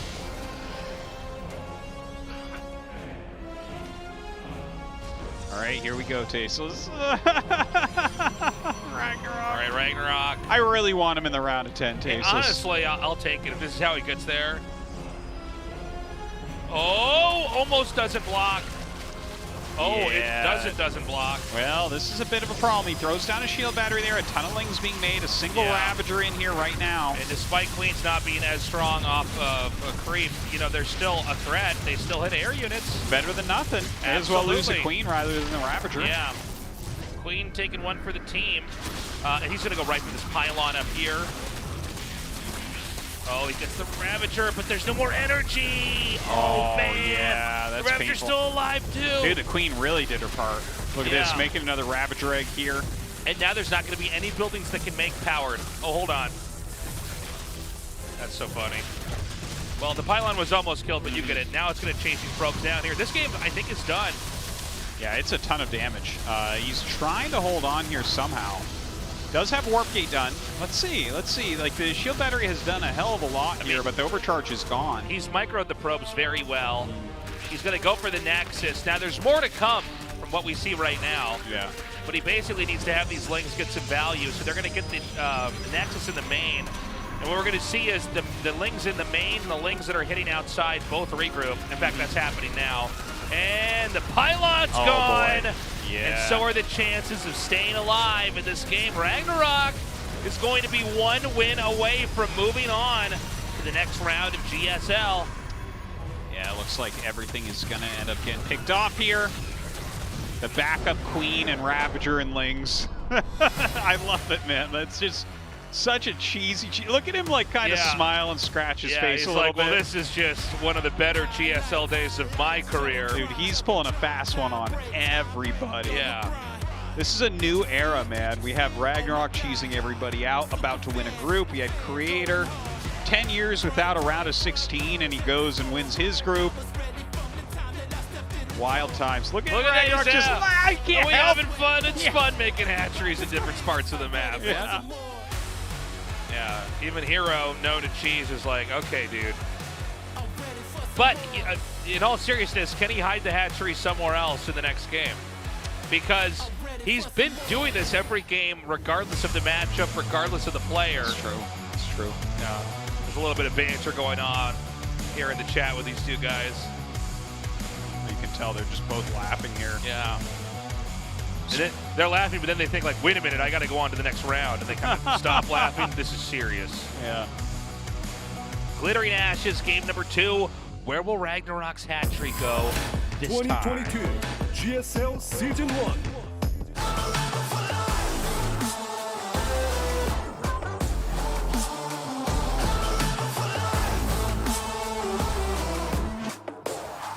That better not be going to his natural. Yeah, man. I love this. This is a great day. It's happening. All right. It's not every day that I say that someone deserves something more than someone else, but RagnaroK deserves a round of 10 if RagnaroK wins this, he's clearly the better player and should probably win this GSL. Maybe. Or we should actually be emotionally upset if he doesn't. Okay? We should feel like we were robbed, we were wronged. Here's a question for you, Tasteless. Go ahead. Now, if we just gave RagnaroK the Men in Black memory eraser, and every day he played, he erased everyone's memory after every game, would he win GSL like this? Of course. He might. He might, dude. This is how we're supposed to be playing. This is the right way to play. Well, this is how most people do play. People are... It's true on Ladder, man. Gates. So he's going 2 gates, 1 on the map against a hatch in his nat. It's funny that this is literally what he did against the Terran earlier. Yeah. And it's like, oh, it doesn't matter what... He didn't even know what races his opponents were. He's lucky there wasn't a Zerg in this group. He would have been screwed. Yeah, or he might find out there's a hatchery making it his natural. We've never seen that game before. Yeah. Hatcheries at each other's naturals and both drone up. Yeah. What? They take each other's mains out, and then the expansions become their bases? On the opposite sides of the map? Yeah. It's like, oh, yeah, that's like standard. That's standard early game in 2025, okay? So, oh, there's a pylon being made just right next to the Nexus. Oh, that's interesting. But I don't know what you can do with a pylon there. Does he want a battery? It's the only thing I can think. Well, it doesn't wall anything off. I mean, it can't be for cannons or... No. Especially if you don't It might have be a to board. kind of freak out the other... Maybe you can go for Warp Gate later and just warp in there. You're not going to have attacking units there. Yeah, if your opponent doesn't attack it down, yeah. You could warp in there. But that seems so far away. Well, here's the Adept. Hey, a battery. Here we go. Hey, it's your boy. It's your boy, the battery. Your boy, the battery. They call me the boy. You know who it is. Oh, boy. All right. Oh, man, look at Hero's actually laughing, but it's like not It's like a sadness smile. That can't be how that was planned. Well, nothing seems to have worked out here on both sides. Yeah, it's, this looks like the beta of StarCraft 2 right now, like a game. Never mind that their adepts don't exist in that, but you get the idea. Like, it's like, all right, these guys are trying to figure it out. I guess we're all going to try to figure it out in a game that's only been out in beta for a month. Yeah. Guys, this is year 12. What? What small league somewhere in the world where they don't play StarCraft 2 is this? No, this is GSL. Yeah. Surely this is the losers match, right? These two are about to be eliminated and they're clowning, right? No, you're wrong again. Yeah. This is the winners match. Oh my God! Dude. At this point, this is what is that DJ Khaled album where it's like suffering from success? Like oh, I have no idea. You're so far ahead after you kill the hatchery, but then you just get your adept trapped in there. Are those the real lyrics? Yeah. I mean, I got sounds like a great musician there. Yeah. I gotta look him up. No, usually what that guy does is he plays other people's music and yells DJ Khaled over it. But that's good marketing, Tasis. That's all that is. Look at this planned adept here. Link's like, oh, we can't kill this. That's what I'm going to do in all my future casts. We're going to have the greatest plays going on. I just shout tasteless gaming over it. That's a great idea. Well, looking at this, I'll do it tasteless gaming! That adept doesn't understand that those links are trying to set him free. A trapped adept and everything dies. It's like tasteless gaming! Tasteless gaming. So, I mean, where are we even at with these two players? Oh, dude, I have no idea, honestly. I think with the... I think RagnaroK's ahead. It seems like, I was going to say, with the third base finishing as the Nexus finishes here for the Protoss. Well, look at this. Everything's getting surrounded. Dude. Like, could your units be placed more poorly than that? Dude, they're in a line outside of the wall. Literally in a line. There's been so many catastrophic failures in this game. Yeah. Okay, cancels his tech, goes into Stargate. That's the second Stargate. He's like, oh, damn, I already have one of those. What am I going to do? Yeah. He like looked at us. He's like, you know what my favorite movie is? And then he just like made a Stargate, and we're like, Stargate? Yeah! Oh, my God. Well, no, Stargate 2. That was truly the proper Stargate movie. God, those movies are old, too, now. They are, yeah. Rachel Warren coming down. Who's Rachel Warren? Was she in that? I don't remember. Oh my God, what is happening in this game? Dude, yeah. Look, he's got all of his units out front again. This is what happens when they find out like normal esports games aren't exciting enough. So they're like, all right, we need to make them like totally chaotic. We need to make them like WWE matches. Okay, he's going Phoenixes against Ling Roach right now. Things keep getting surrounded too. Yeah, now they just run in and they'll see the tech again because he refuses to stand in his wall. Uh-oh. I'll tell you, man, both these guys are going to be sweaty. This is a weird game. There's been a lot of kind of embarrassing moments, but it's happening again on both sides. It could go either way. I think that Hero may be close to being in hot water with the tech being spotted. You know, 2 Stargate is not a default tech for Protoss versus Zerg, but it could throw somebody off who's not ready. Yeah. But seeing that, I mean, that's a lot. This is a lot of things have certainly gone wrong. Makes his 3rd Nexus. A lot of stasis wards continuing to go down. Small handful of adepts. Not sure how much damage they're going to be able to find. Finishes a shade and recalls a few out at least. Yeah, not that much damage in a Nidus network. I think it's a good idea. I think it's a perfect idea. Wow, this is going to be... I mean, I think the Nidus is going to work, and I think this is going to be another GSL day where it's a big surprise who actually got out first. RagnaroK was somebody I didn't really have on my radar of players to advance to the next round. No disrespect to the guy, I love him, but, you know. Oh, this is one way to make sure you have some creep across the map for all these queens, that's for sure. Oh, doesn't even get that overlord, unfortunately. Ling's all glitching out there for a moment. Gonna run them back. See where that, oh god, he actually warps 2 Stalkers in there. Knows exactly what's going on from RagnaroK. Yeah, and the Oracles are gonna come up here, and we're gonna go on with this game. There's not gonna be any Nidus that can kind of throw the game out of control for the Protoss. Good defense there, and he's just gonna Nidus north of the 3rd base. Yeah, it's a good location. Mortal coming out, double Oracle as well. The Oracles, I think, are not a bad idea. Between all the lifts and 4 Oracles spraying down, there'll be some good damage. All right, Queens here with the creep. We can start to transfuse, but we need more than just the Queens to come through. And this means the rest of the Lings are going to come up here from the bottom and surround. Oh, God. And you can have as many Phoenixes as you want, but I don't think you're going to have enough lifts to stop this ground army. Yeah, this is not looking good here for Hero. But he has an Immortal over here and batteries, so he might actually just end up holding, despite the fact that he just lost a huge chunk of army there. I'll tell you what, man, if he loses this game, I don't think you can have a 3rd game with these 2 where you hide another hatchery. Tesos, I think you have to have a 3rd game where you hide another hatchery.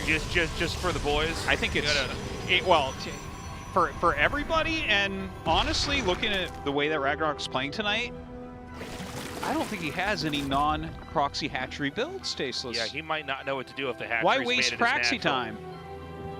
He just makes the hatchery right there and freaks out. He's like, I don't know what to do with this thing. It's like, let's make drones. Like, mine. What are you talking about? Oh, I only do that if it fails. Yeah. So the drones are for making hatcheries that they're natural. Air weapons coming. For Zerg. He almost wants to try to go head first into countering the air units that are being made here for Hero. But Hero's definitely in better shape now. I think he's really taken control of this game after he shut down the Nidus network. I think had the Nidus gone up into the main, I think we wouldn't. I think we'd already be on a commercial break, to be frank. But yeah. Well, if he got it off right off the bat, yeah, for sure.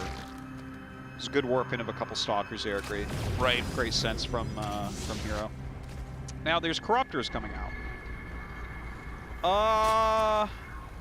Like if he goes Corruptor into Muta, I can definitely dig that. But the Corruptors themselves, like, I mean, he has like what, 7 Corruptors or something? Are they just anti-Phoenix? It just feels like feels weird, like the Phoenixes, as the supply goes up, are less and less powerful, right? Yeah. Certainly they're not going to have the same kind of strength there.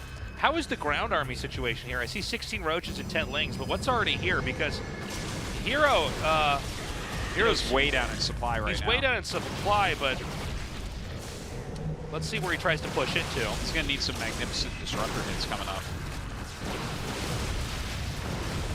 Here we go, RagnaroK trying to come around with a little bit of a flank here. Yeah, there's no force fields to dice this up, so he can basically just come in here and pounce. Man, huge surround there, takes out all the significant units. Just the Stalkers remaining, and RagnaroK is going to keep going, but Disruptors are back over here onto the other side. Yeah, nice Disruptor hit right there. Hero's still with good supply. He's taking a 4th base.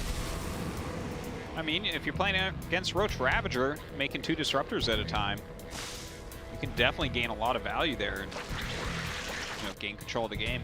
So supply spikes back up. A dozen Mutas are coming. Well, that's what I like, right? Like, he made the Corruptors to make sure Phoenixes can't bother him. I think Mutas are a good idea here. He's definitely got to be decisive with the first ones that come out, though.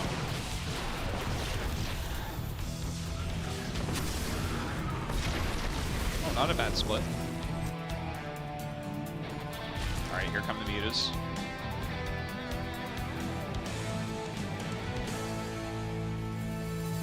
Okay, so the Lings are going to come up here, get us around.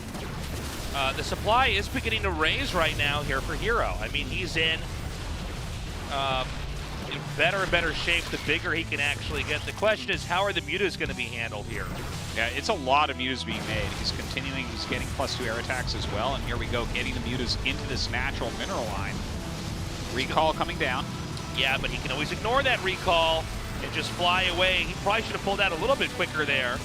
Takes out some of the mutas, but now there's going to be other weak points here that he can try to apply pressure to.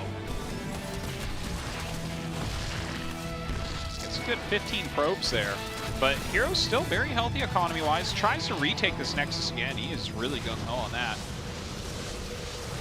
Yeah, here. I mean, a lot of Stalkers are getting warped in, and interestingly enough, RagnaroK is just doubling down on the mutas. There's 15 more, or there were 15 more a second ago being made. I like it. I like it. Like, if he gets that big enough, he's just going to fly around and, like, one-shot stuff. There are a lot of Blink Stalkers, sure, like, just as many Blink Stalkers as there are mutas, but I kind of like Muta X against Stalker, you know? Yeah, well, I mean, the thing is, he's got to be careful about when he engages because Stalkers can blink and they can pursue and they can punish when you overextend. I think he might be right. If he can get enough mutas out here, the Stalkers may not matter that much anymore. But he has to get to that number first and foremost. He's actually picking off some of the other ground units here as well. The Disruptors, for the most part, going down, which means he can just add in more units to the army. He takes out that Prism very, very quickly. Turns around with the mutas. He has lost a lot of mutas, down to 19 against 23 Stalkers. Yeah, but taking out the War Prism and taking out the Disruptors means that Lings are suddenly going to be a lot stronger. I guess there's still one Disruptor over there, but yeah. Cleaning up these Zealots, trying to go around for some harassment. Hero, unfortunately, did not remake that 5th Nexus a third time. Definitely could have gotten it up this time. Yeah, so he's still on 4 bases. The Zealots, I mean to say, that are counterattacking here, they're not having a lot of success. Throughout this entire game, by the way, they've been shut down every time they've tried to move in. Big kill over here on the Cybernetics core. No more It's funny Stalkers. to say, but yeah, that is the Stalker tech. Going to take down the Templar Archives as well. A couple Archons are being made. This is turning into a little bit of a base trade. Yeah, it is. I worry, though, that basically Zerk can unpower all the important stuff, and he's got more bases to work with right now as well. Yeah. Oh, somehow that Disruptor shot was terrible. Yeah, and look at this, the Ling Muta getting on top of absolutely everything. Well, Archons come in, but it's not enough. Well, there's, you know, it's funny. They counter Ling Muta until you have this many Ling Muta, and then you need to have like 5 Archons to fight that. And I think that RagnaroK's pretty much won this. I think he's going to win this game with his base being battered and bruised, but he's going to come out here with what he needs. Because there's going to be nothing mining back at home here. What, 17 probes so far? And at least 3 more important locations to pick off from Hero's perspective. The drones are evacuated and you know, swapped over to the next base, so income still is there. And I think the spawning pool in the main is still there, which is important. And the Spire, so he can just keep reproducing. It's 40 mutas right now against 20 Stalkers. It's just never going to work out here for Hero. He's trying to blink, but that doesn't help against these mutas. That's going to be it. RagnaroK going to win the group. Wow. My God. Over Bunny and Hero. Mr. Where's My Hatchery Now? Yeah. Pick a hatchery proxy location, any hatchery proxy location. What is that round of 10 going to look like with RagnaroK in it? That's a big question. Well, also, how's he going to play, man? Like, I mean, it's funny. 2 buddies. Hero in good spirits still. He's always got a good attitude, though. Let's see what happens in the next. Well, we're gonna go to the losers match. It's gone so fast here. I'm like confused about where we're at. Yeah. Because the buddy games are so short. But first, guys, we're gonna have an interview with RagnaroK. I'm really curious personally how he's feeling. He's moved on to the next round of the GSL in a kind of breakout performance.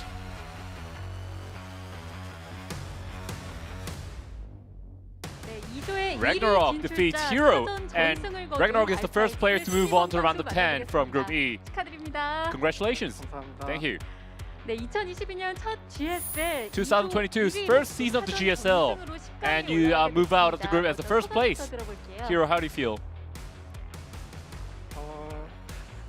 사실 조가 You know, honestly speaking, 제가 좀 모르는 사람, 그러니까 좀 안 친한 선수면은 모르겠는데 다 너무 친해가지고. you know, all the group members, they're very close to me. 그것 때문에 좀 대진표를 짠 사람이 좀 미웠는데. So I was kind of bitter towards the person who planned the brackets because, you know, all the players were very close to me. 다 친한 선수들이라서 걱정을 했고. So you were worried and concerned for other players, you're saying. 그 친한 선수들에게 네 판 연속 부하장 러시를. But against those close players, you use a lot of cheese rushes. 이렇게 판짜기를 했던 배경 좀 들어볼게요. So can we hear the background behind your strategies? 원래 제 이미지가, 그러니까 원래는 이제 제가 그 CJ 시절. You know, usually when I used to be in CJ, 프로리그 있을 때는 in Pro League, 좀 빌드를 준비해가면서 하는 스타일이었어요. I used to, you know, carefully orchestrate my build. 그때 욕을 좀 많이 먹기도 했고. And at the time, you know, I used to get some criticism. 운영으로 끼고 싶다는 그런. But at the time, I really wanted to win by macro. 그동안 계속 그렇게 해왔는데. So far, I kept sticking to that strategy, that play style. 원래 정성만 하다가. But Kura and I, you know, we used to go for those quintessential builds. But now we're trying to experiment with more rush builds and cheesy builds. 좀 많이 들어가지고. 사실 이번에는 그냥 운영을 하려고 했는데. So you know, honestly, I tried to just go for macro this time. 4일 전부터. But then 3 days ago, 그렇게 하면 안 되겠다 싶어가지고. I realized that that's probably not the optimal strategy to use on stage. 좋아하는 이 신이범 선수의 성향을 잘 알고 있는 이 김준호 선수는. You know, Hero definitely knows how you play. He knows that you prefer the macro style, but you definitely caught him off guard. 재선이 형 입장에서는 아마 그렇게 느낄 수도 있는데. Well, from Bunny's perspective, he might think so. But as for Hero, 먼저 무조건 걸어요. 심리전이나. you know, I try to lure him into my battle wits. 스타일이 끌려가면은 못 이기겠더라고요. You know, I feel like I can't defeat him if I get lured into his pace. So I try to catch him off guard. 그래서 준호 형이 좀 생각을 하고 왔을 줄 알았는데. So you know, I thought that Hero would make good preparation ahead of today's match. So I try to kind of like twist my builds. And then you went for the Nidus at the end, but that was blocked by Hero. But then you eventually won the game. So what was that game about? 그러니까 땅굴이 사실 지금 쓰기에는 너무 안 좋고. Well, Nidus is definitely not a good strategy to use right now. It's not in the meta. But you know, I felt like Nidus might be good in that situation. I used it, and then I realized that it wasn't good, and then I thought I screwed up the match. So I felt like if Hero just went for shield battery defense, I probably would have lost the game, but he didn't go for it. And then you know, I felt like I felt like I should use Mutalisk to end the game, and that's what I did at the end. And RagnaroK, unfortunately, you couldn't attend the IEM Katowice because you were tested positive right before the flight. So I'm guessing you're very disappointed. So can you talk us through that? Well, I really made sore preparation ahead of IEM Katowice. You know, I bought a new carrier, and I bought everything else in order to go there. So I was quite disappointed. You know, at the time, you know, I thought I was just unfortunate. But then I heard that nobody else got COVID except me. So you know, I think it's just my fault. I hope you use that carrier for other occasions, RagnaroK. You know, the balance of the topic of balance has been very controversial these days. So could you tell us what your opinions? As for PvZ, I feel like Zerg has the upper hand. Not gonna lie. 몇 개월 전에도 저그가 토스를 엄청 학살한 했을 때가 있었어요. You know, a few months ago, Zerg used to obliterate Protoss in solo ladder. But then after that, Protoss dominated Zerg. And I feel like right now Zerg is favored, but later I think Protoss might regain its power. So RagnaroK, what is your resolution for this season and this year? You know, ever since it changed to round of 20, things became more competitive, more severe. I think the group stage is definitely very instrumental to how you perform in the later stages. And the next stage is round of 10 full league system. And this is the system that I prefer actually. So I think I can perform really well. 신이범 선수 오랜만에 또 10강 진출. So RagnaroK, congratulations on your round of 10 advancement. So before you go, anything you want to say? 사실 IM 많이 가가지고. You know, had I gone to the IM Katowice and played, I probably wouldn't be too sad if I got eliminated today. But since I couldn't go to IM Katowice, and if I fail in GSL, I think I'm gonna really utterly shocked, bereft. So I'm thinking of strategies ahead of today's match, and I'm really happy that the strategies worked. You know, from now on, I'll try to deliver better performance. 다시 한번 신이범 선수 10강 진출. Congratulations on your advancement. Thank you. Very cool to see him move on. I mean, a lot of surprises about who's advancing, especially who's coming out first in these groups. Yeah, I mean, a great cheesy day here for RagnaroK. He prepped well, and here we are. He's in first place. Yeah. So we've got 3 players left in the round of 20 here for the GSL. Only one's going to move on. Up next, we're going to be eliminating one of the 2 players. Yeah, it's going to be Bunny going up against Cure, which are actually, in my opinion, like kind of favorites. I think they're actually the strongest 2 players in the group, but not tonight. Yeah. Certainly not tonight. No, tonight's been pretty crazy, man. I mean, RagnaroK winning with proxy hatcheries that many times. That's crazy. Yeah, yeah. I mean, 4 games. 4 games, all the games that he all played. Games, all yeah. of the it could have been 5 games had he lost one. We don't know. We don't know when he pumps the brakes on that style of play. Look, whatever works. You're in a tournament. All that matters here is to win. Short break, guys. When we come back, we continue on to the losers match. We'll see you in a few minutes.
힘들어도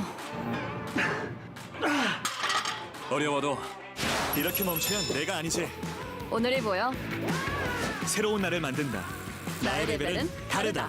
어나더 레벨 핫6. 어려워도 이렇게 멈추면 내가 아니지. 오늘이 모여 새로운 나를 만든다. 나의 레벨은 다르다. 어나더 레벨 핫6. 아침엔 라떼 헐리 점심엔 라떼 헐리 저녁엔 라떼 헐리 풍부하게 달콤하게 라떼 헐리 달달한 충전이 필요할 땐 칸타타 라떼 헐리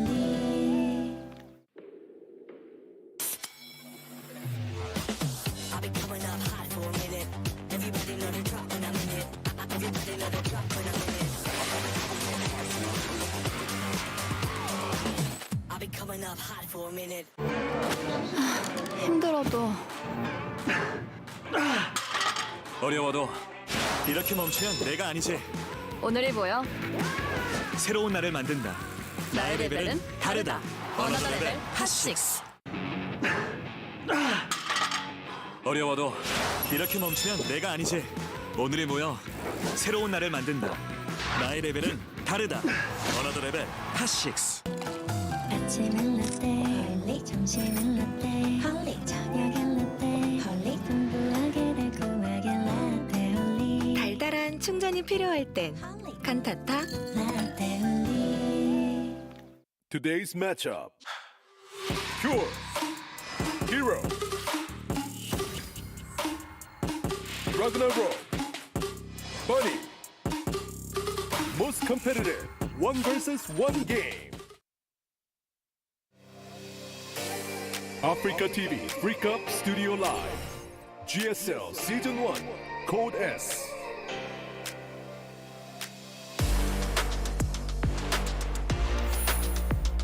Welcome back, everybody. Up next, it's Cure versus Bunny.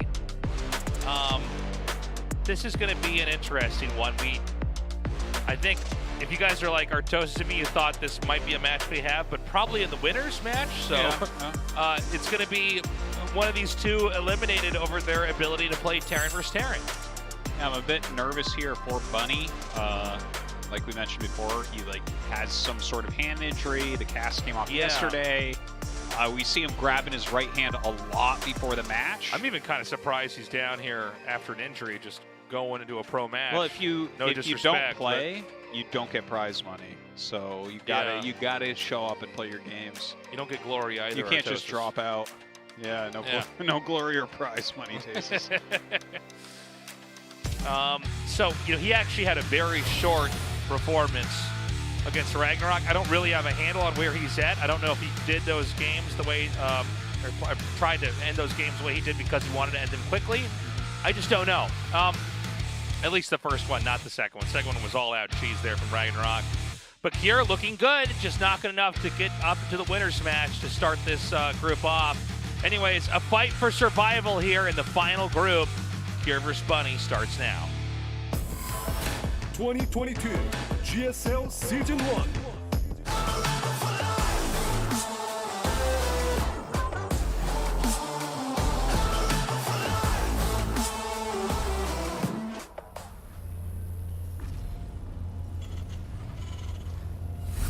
Dragon Phoenix Gaming, Cure.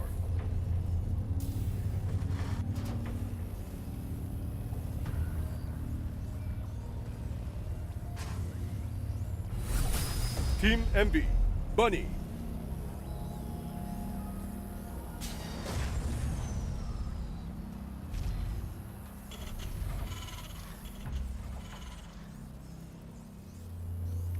With these two guys, I feel like they should be very evenly matched in TVT. Yeah. So again, it's the hand injury. We said it was an arm earlier, guys. We were actually misinformed. It's like a hand or kind of around the wrist area. And so, with Bunny recovering from that, I mean, let's see what kind of shape he's in. Oh, they've only played once offline, actually. Oh, that's so funny. I was going to say... I wouldn't have guessed that. I was going to say, I feel like I don't have a lot of memories of these guys fighting in our studio. I feel like I was trying to go back in my mind of games they had played together, but I guess that answers that. They've played online many times, but Head-to-head here in the studio, very, very novel. Yeah.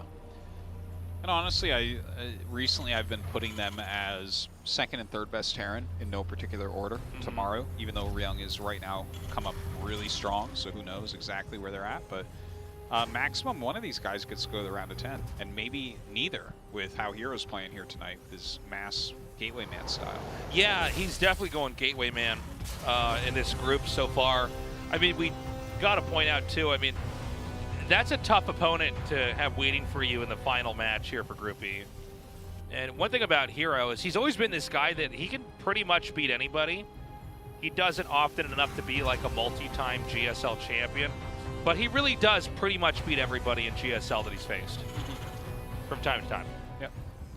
So, you know, and before we go any further into this TVT, that being said, Hero's style has been kind of funny in this matchup today. He's really gone for like mass tier 1 units and tried to actually kill the Terran on 2 base, which is very, very counterintuitive to the way the matchup has been played for years. So that's cool to see. Yeah. We'll see if he's able to keep that up, because I think, you know, if you do just kind of take your time against him, he's going to have a hard time. But all that being said, there's some Reapers and Hellions being made on both sides. Nothing too out of the ordinary here. Both sides getting their Stargate as well. Pretty mirrored builds overall.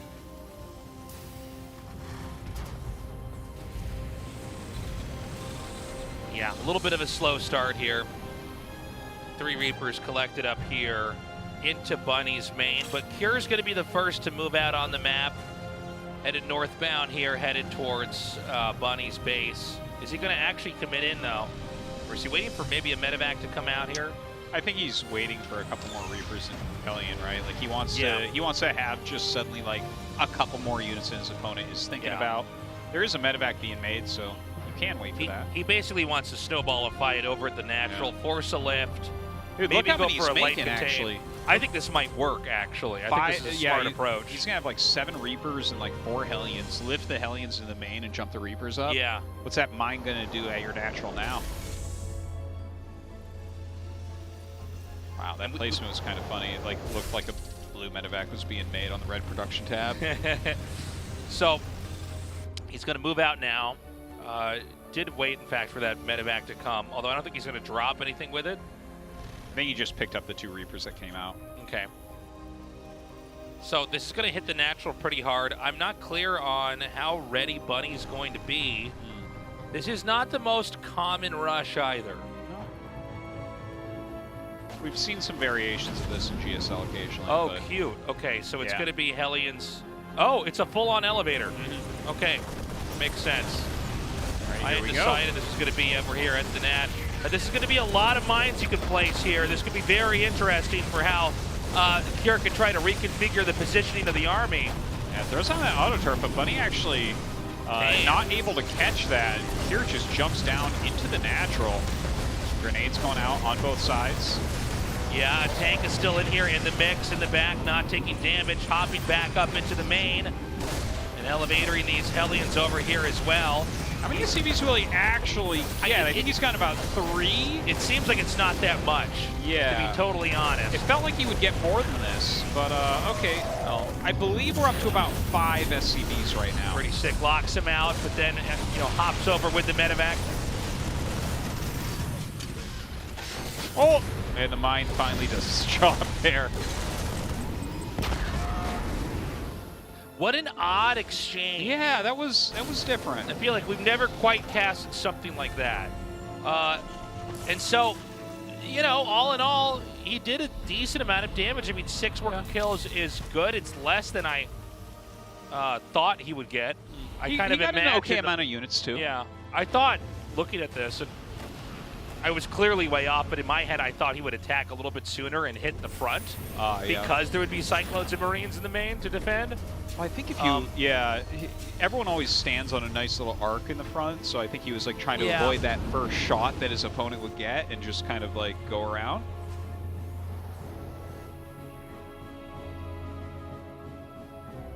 Well, right now Curie is up 9 workers. Has a bit more supply as well. As far as army goes. Kira coming across now with some Ravens.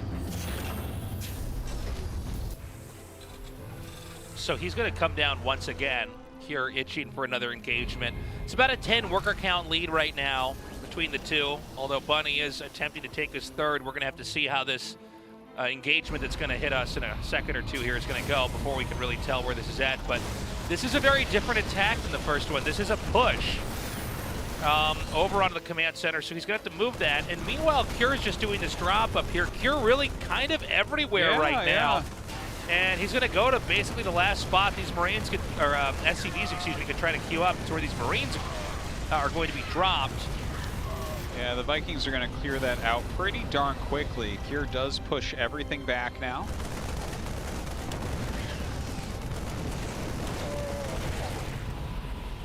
And the command center did end up living. It took quite a bit of damage, but looks like he saved it. We haven't gotten a picture of it exactly yet. But. So, I mean, this has been a pretty great game from Cure.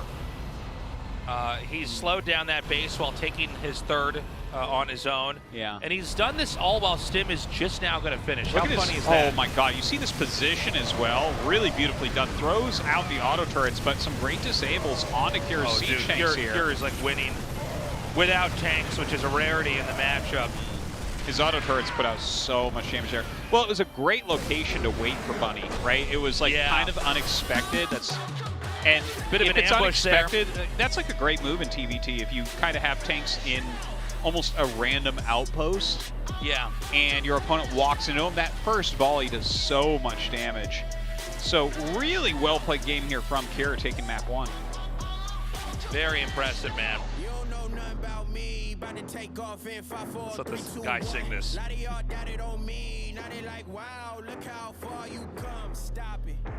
That's what the army was singing when Bunny's army came out. Look how far you've come. Yeah. Stop it. Stop it, yeah. 3 disables on the tanks, auto turrets, negate whatever advantages you're supposed to have there. Kira honestly completely dumpstered Bunny in that game. And with style, by the way. Well, honestly, I'm not taking today's games too seriously for Bunny. I'm not letting these actually impact how I look at him as a player, because I think he's actually absolutely, in my opinion, a top 10 GSL player right now. But today, with his hand injury, it just doesn't feel like we've seen him recently. Oh, I'm pushing back. This is going to go on his gamer, what is it, permanent record? But we expunge that when he turns 18. That's right, yeah. They can't use that for when he tries to go to gamer college. All right, we're going to have a little bit of cheese coming out of here. But actually, Tastes, I was just thinking about that the other day, where I think I was like watching some show and they said something about, oh, this is going to go to your permanent record. It was like kids in school. Yeah, yeah. I'm just sitting there like, wow. Who thinks about that? I remember being a kid and thinking that was like a big deal. I believed in that. Yeah. My mom had to explain to me that's not real. I'm like, what are you talking about? Yeah, what is this? Just a record they keep? Apparently I was a very paranoid child. I'm like, you mean the government's not tracking my every move? No. Just the social media companies now. Just Facebook tasteless. Okay, we have that proxy axe. Wow, so close, just outside. Just disgustingly close. Like a Marauder push, perhaps? Yeah, maybe concussive push. Yeah, could be. He's making the Sandman. He's making the Sandman? I don't think I've ever said this in the cast, but whenever I see this rush where like it's just concussive shells, and you see the units trying to run away but they can't go fast, it feels like a nightmare. Yeah. You know what I mean? Where you're like you're trying to get away from absolutely. something, but you actually can't get your legs to move. Yeah. Like you can't run fast enough, it's catching you. Yeah. Sandman. That's that Marauder. Perfect. Sandman rush, I love it. I've actually thought that for years and just never said it. Until I built the courage to say it now. Well, I'm glad that you finally found the courage. Oh, he sees the SCV coming out. Well, maybe getting ahead of himself just slightly there with that SCV coming out, unfortunately. Is Bunny going to be able to hold it? Just because you scout it doesn't mean it can't do any damage. So the Marauder's coming. You know, again, the Reaper makes much faster than the Marauder, but that's a bit of a mismatch with those 2 units. Oh, yeah. It's not like the Marine and the Reaper where, like, it depends on, you know, where they're angled and how many versus how many. Leave the SCV alone. Concussive shells, of course, not yet done. Yeah, dodges that mine. Yeah, and you got to wait for now. Sometimes we see the barracks slipped off and give some sighting range up the hill, the ramp. Factory being made at home here for Kier. And here we go, he's going to lift that up. All right, double dragon. Double Sandman. Double Sandman. It's a beach man. It's a beach man. All right. The barracks is lifting off. They burned their boats. This is it. Yeah. These Marauders aren't leaving. It's win or die. Yeah, that's it. We're not going home. Well, looks like you're going to win at least against that depot. So does he try to just run by this? Or yeah, I guess hit the barracks? Even the mightiest rock turns to sand over time. All right, they will leave. What are we fighting for? How important is this? No reason to stay. Yeah. He woke up, that's the problem. Gotta go home now. He realized that dream didn't even make sense for being scared like that. Like, but his depot is still gone. He's like, oh yeah, that's weird. Did I have a depot when I went to bed last night? Did I make a depot in my sleep again, like I've done before? How embarrassing. No, it happens to everyone, don't worry. So this Reaper comes in here. Not too impactful, just wants to scout. Yeah, it gets like one SCV. The scout's good. You know, you see Cloak Banshee on the way.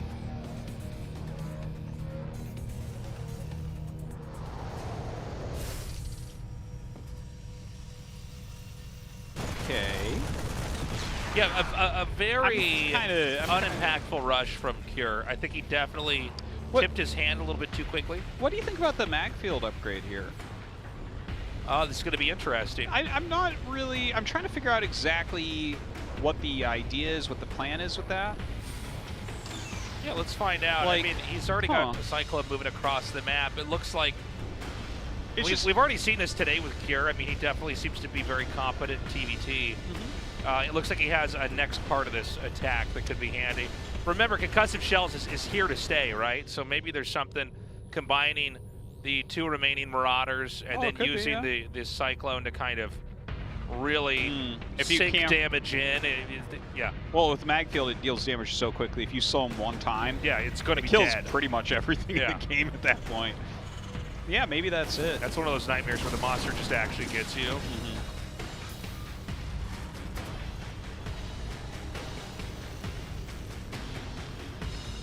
Just imagine that. You're in one of your nightmares and the monster has mag field on you. You're trying to run up the stairs. Oh, and it's so much damage! She's strafing around the building and firing up the stairs at the same time. It's crazy. Like you can move and shoot at the same time? Wait, moving shot for real? Yeah, it's good micro. No, it's not micro. Right click is not micro. Okay, it's done. So whatever he has planned, we got to see. There is a siege tank here, which should mute, you know, anything that's going to be too strong from this. But 3 is also a pretty big number. Yeah, whatever you lock onto, you're going to really destroy super fast. This is a very interesting build from Kira, really. Still got one of the Sandmen at home coming up, though. You see that the Cyclones were near the Keeper of the Grove on the map? Did you see that? That green thing? Yeah. Ooh, doesn't quite get it. Is Keeper of the Grove still too strong in Warcraft 3? I'm sure if you ask Todd, yeah. Yeah, he posted a meme like a long time ago about what's that game where you guess? It's called Warcraft 3. What's that game you play like when you're a kid where it's like, is he bald? And it's like, no. Oh, and you tick down Guess Who? Yeah. Yeah, there was a meme of Guess Who only with Warcraft 3, and it's like, is he balanced? And it's like you see the guy like ticking off the Keeper of the Grove image on the board. That's great. That's a good meme. High quality. This is like a funny little standoff that Kira's doing here. He's like, all right, backfield. Oh! God, it really does do a lot of damage. Yeah. But it's kind of funny, right? Like, you get a little bit with it, but these don't generally scale all that well. Maybe he can still get good value. It's like, okay, yeah, you did get 2 Marines, 3 Marines, but you did scan to get them. It's a lot of damage on that tank. Damn, what? Yeah.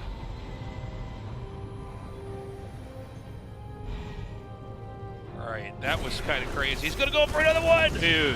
What is you remember the unit they almost put in StarCraft 2, which was on like a surfboard and gained levels? Yeah, yeah. The Protoss unit. That's what these Cyclones look like to me. Like they're surfing around this army getting kills. Yeah. It's like, whoa! I could see them. They got like one hand in the air while they kill the siege Cyclone tank. knocks a Rocket League ball into a goal while he shoots it down. It's like, what is going on here? Yeah.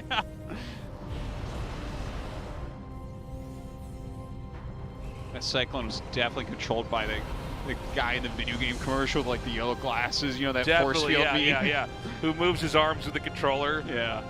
What wins? Well, who doesn't do that? Yeah. Truly.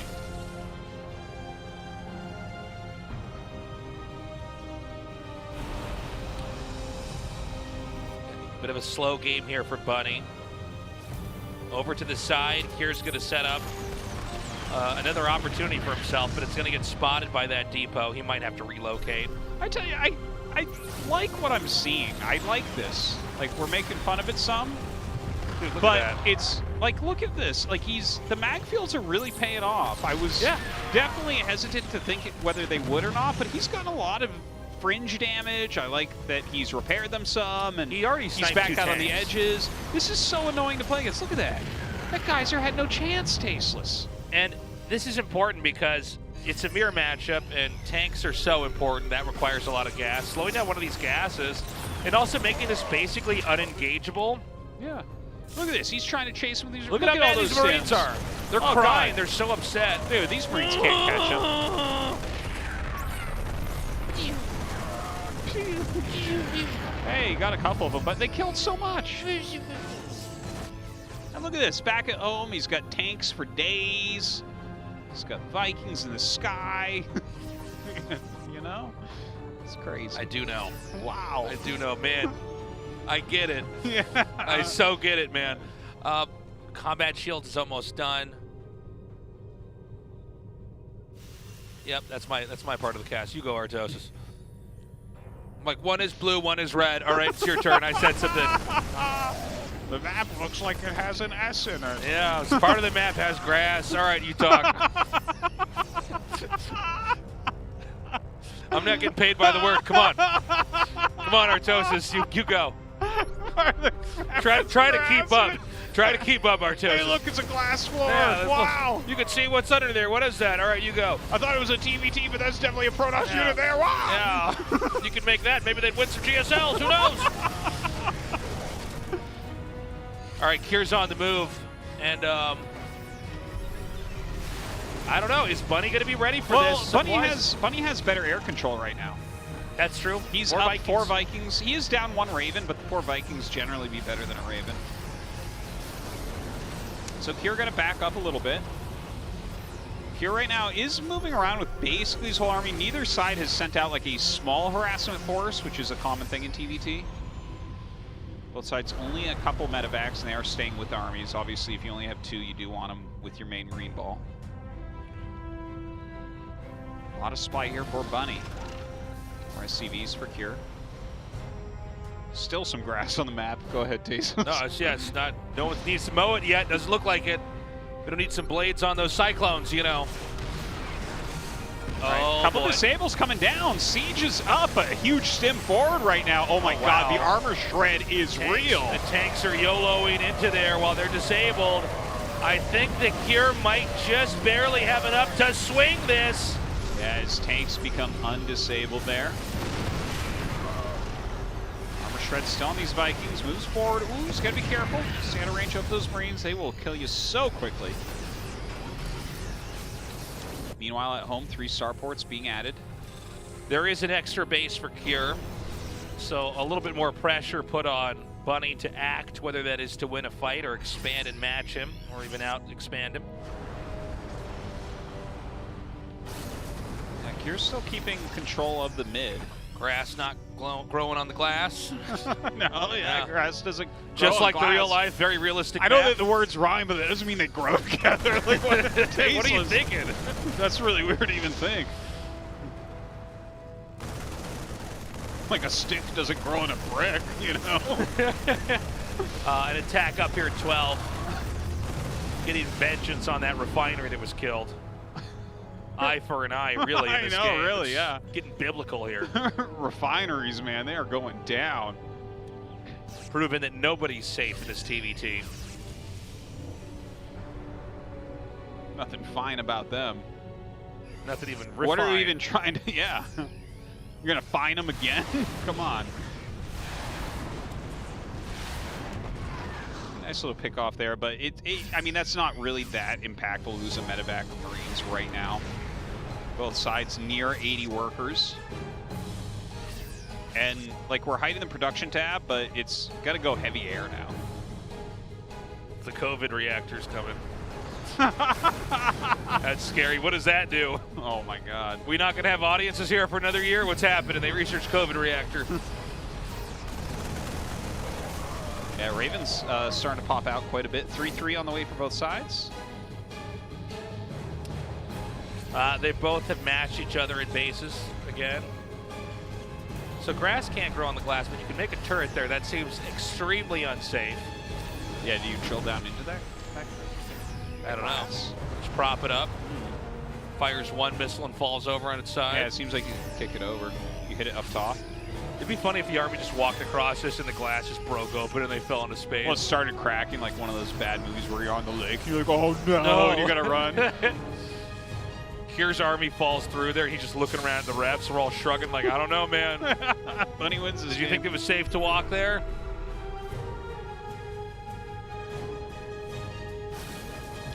Mass Command Center starting to get added here from Kier. It seems like Kier is like a little step ahead the whole time. Not that it's not big, but he's just like adding starports slightly quicker. He has a little bit more map control. He's getting the Mass Command Center adds a little bit quicker.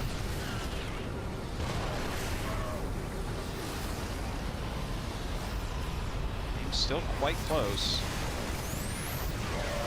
All right, well that's a pretty good armor shred, but like, yeah, not the best engagement with the actual Vikings himself from Bunny. Taking quite a bit of damage there. Armor shred doesn't matter that much on the Marines or anything if you can't actually engage. All right, breaks down the rocks. Like, this is a pretty powerful position that Bunny's trying to take here. It can definitely threaten a couple bases that Kier is thinking about taking. Has a nice siege turret line here as well. Yeah, it looks like Kier's been trying to find an angle, hasn't quite found one yet, but he's got a little bit of pressure over here. This is a pretty ambitious expo, by the way, for Bunny to try to take this spot in the upper right. Well, if he's controlling that high ground right there, it feels like he can kind of come down and defend this, if need be, reasonably quickly. Kier is just, like, the way he's turtling up, it looks a lot more like StarCraft 1 than StarCraft 2, like the turret line plus the siege tanks. So, I mean, right now, nobody's really going to cross the no man's land for the time being. We're seeing mass upgrades come.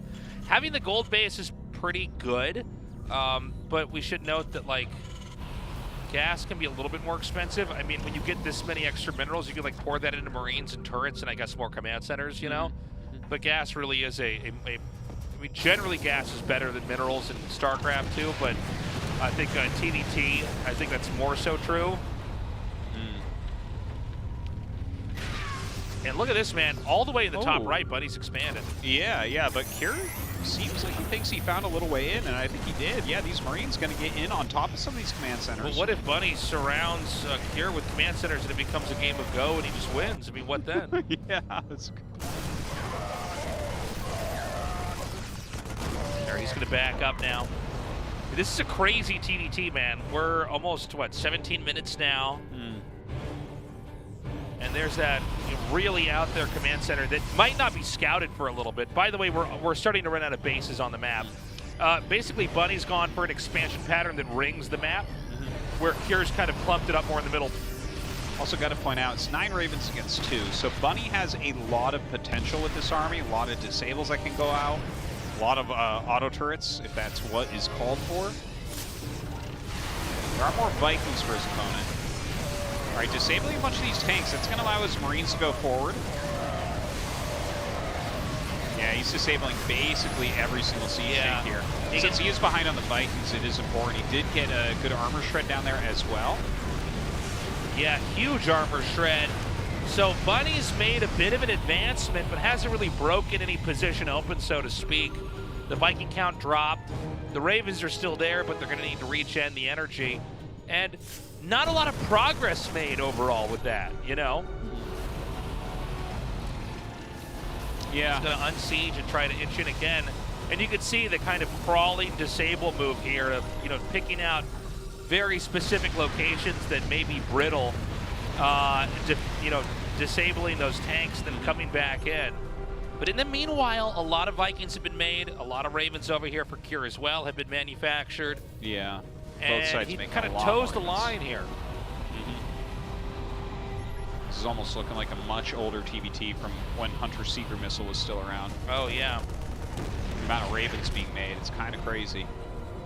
Yeah, we're getting this Raven arms race. Now, one of the things about the expansion pattern from Bunny, what am I saying? Is that he is unable to defend these locations with ease. You know, a lot of them are pretty far out.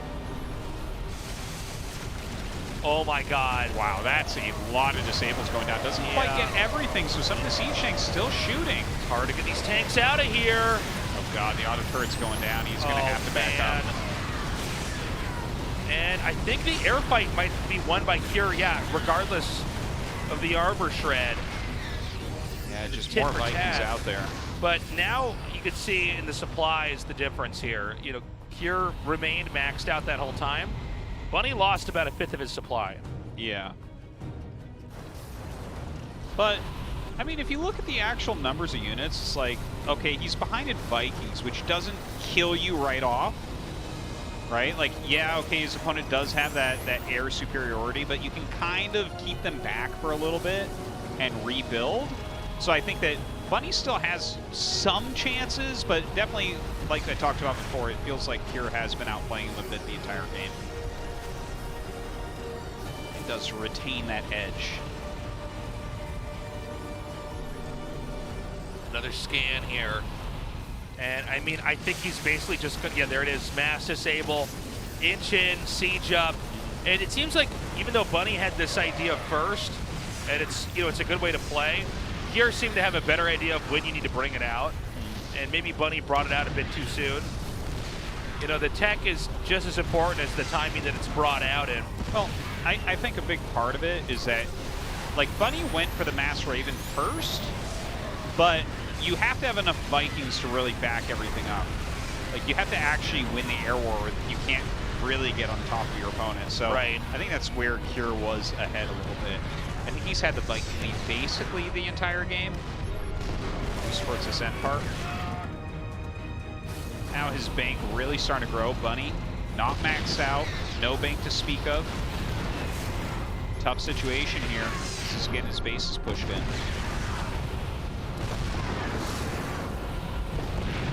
Well, losing this position is going to be pretty bad. It does seem like the way that the map control is panning out, Cure is going to get the bottom left. I think that's actually over the sensor tower. Oh, I think the refinery is going to be over it. The command center is actually not, funnily enough. But also the top right should probably go to Cure as well. If we're just looking at kind of where the attention is. Cure has a little bit more mobility. And this is really going to put the heat on Bunny here, because Bunny basically needs to get a better position very, very quickly. Damn, the disables on the Ravens. I love that. Yeah, well, disables everything just being thrown out here, but there's just not enough for Bunny, unfortunately. Does he have enough, though, now? More Vikings coming out, joining the battle.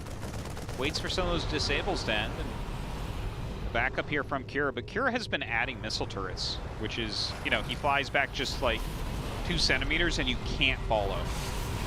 Another one. Big auto turrets come down here. And more tanks are going to get wiped here.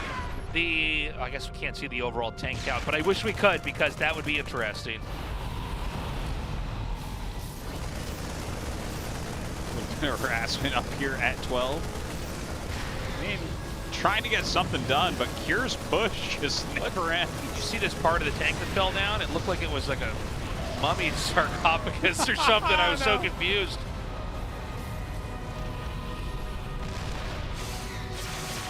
All right, here we go. We have the same technology as you. The disables back and forth are actually getting really funny.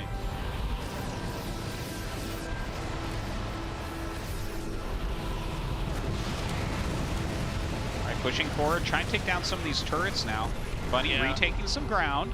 He does need to retake the center area. He needs to be able to mine from those bases, because Cure has one half of the map being mined from. Bunny is down like 3 bases right now. Oh, some nice disables go down. He sieges up his tanks. Despite armor shreds, he is going to start to take this battle pretty decisively in the center. Okay, he's going to try to force one more time, unsieging, leapfrogging. And he wants to get a counter push onto this command center up here. But we have the same technology as you!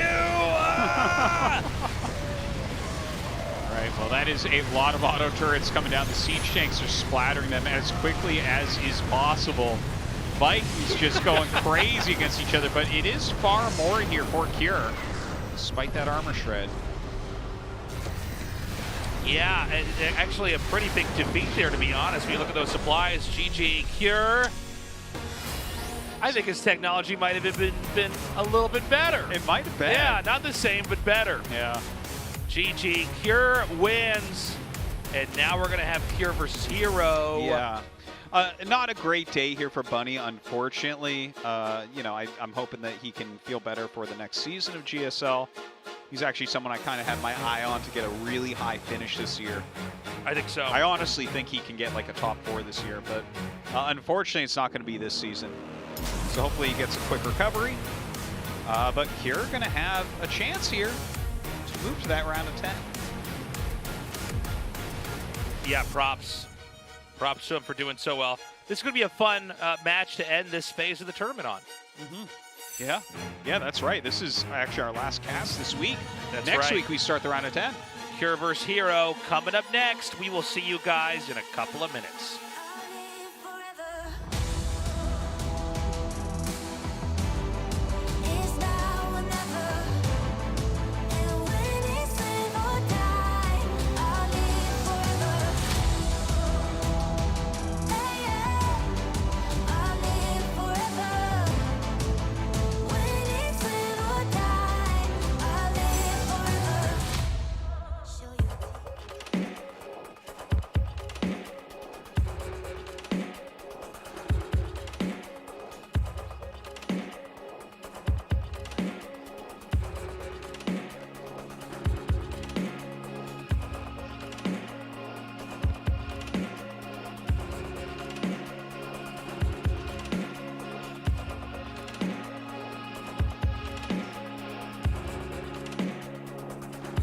It's been said of trees that they're imperfect men, imprisoned by the roots between their sins, with branches that reach into the dirt like arms to plant their thoughts like seeds. But it never seems so to me. We're all living in the same room, in the heavens of the roof. We're all living in the shadow of a canyon bigger than us. We're all living in the same room, in the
Hand on the game, we are not playing the same. No, we not looking to change. Hand on the wheel, they think we lacking the drive. Boy, you should stay in your lane. Foot on the gas, I do not care if I crash, long as I stick to the plan. What is the plan? I cannot lie for none of you, long as I know who I am. I'm in control, God got his hand on my soul. And if I land and he got the remote, made it as far as a miracle, miracle. Anything less is cynical, cynical. Staying true, I can't lie in your interview. Tell the truth while you lie with your interview. And your acting is so hypocritical. In control, nothing more, this is minimum.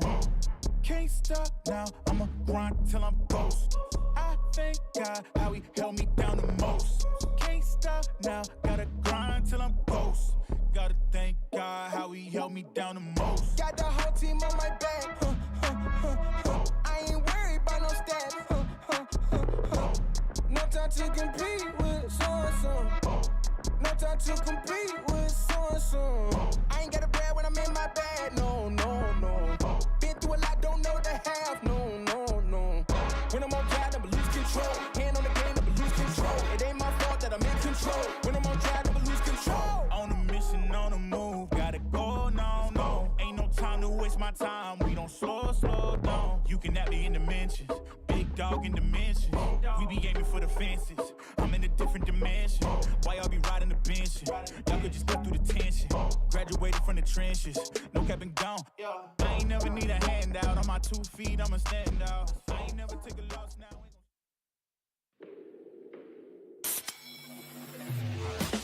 I've been coming up hot for a minute. Everybody know the drop when I'm in it. Everybody know the drop when I'm in it. I've been coming up hot for a minute. 힘들어도 어려워도 이렇게 멈추면 내가 아니지. 오늘이 보여. 새로운 나를 만든다. 나의 레벨은 다르다. 어나더 레벨 핫6. 어려워도 이렇게 멈추면 내가 아니지. 오늘이 모여 새로운 나를 만든다. 나의 레벨은 다르다. 어나더 레벨 핫6. 아침은 라떼, 홀리 점심은 라떼, 홀리 저녁엔 라떼, 홀리 풍부하게 달콤하게 라떼 홀리. 달달한 충전이 필요할 땐 칸타타. 라떼 홀리.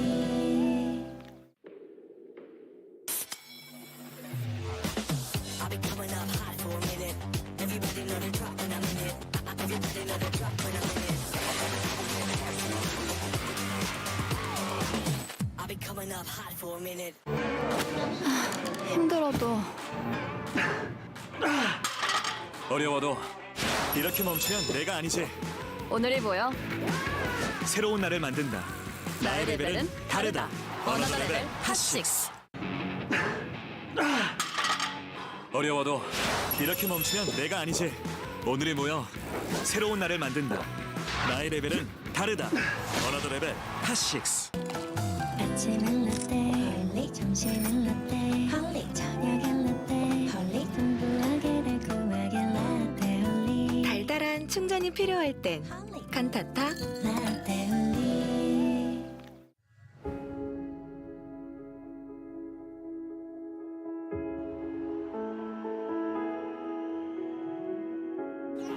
Raider successfully takes the 2-1 this best of 3, and he is Cyril finally getting his IEM victory.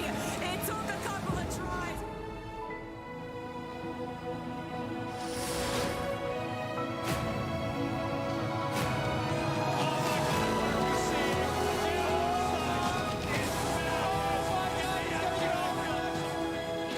Missile can be very effective, and Brood Lords can't really do much about it.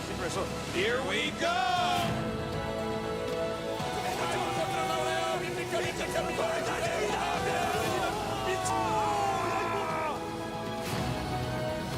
제왕의 길을 열고 있어요. 지금 건너면 안 돼요. 등장이죠.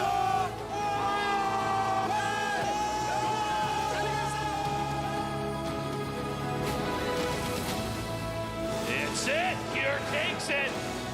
The unsuspecting.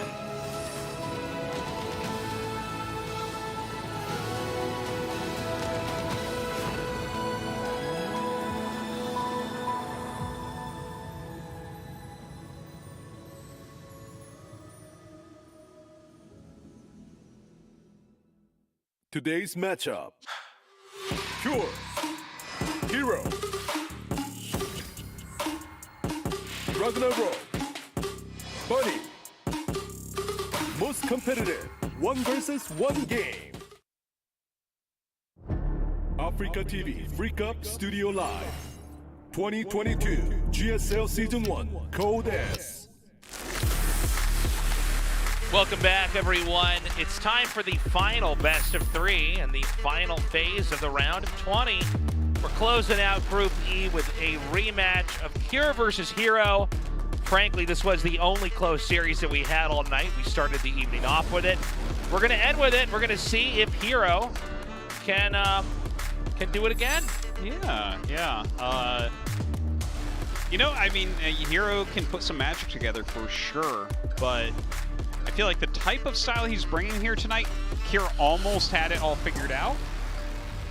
I think his aggressive openings were doing a great job, and he just was attacking like slightly too early, right? If your opponent is going like Pure Zelot, then, you know, you gotta you gotta really sit back and make sure that you have enough to just cut through it all. Anyways, we are gonna go into this final match. Who is our last player in that round of 10? This one's a tough one to call, man. I don't know. Cure, Hero. I don't even know who I want to have move on, to be totally honest. Probably, I gotta say Hero, right, for a third Protoss in the round of 10? Yeah, that's true. All right, guys. We are ready for the final best of 3 in the round of 20, the rematch of Cure versus Hero.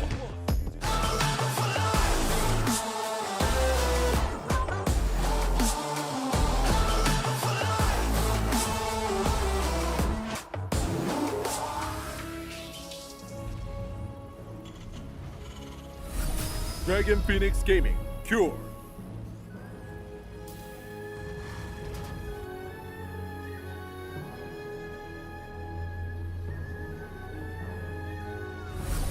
Dragon Phoenix Gaming, Hero.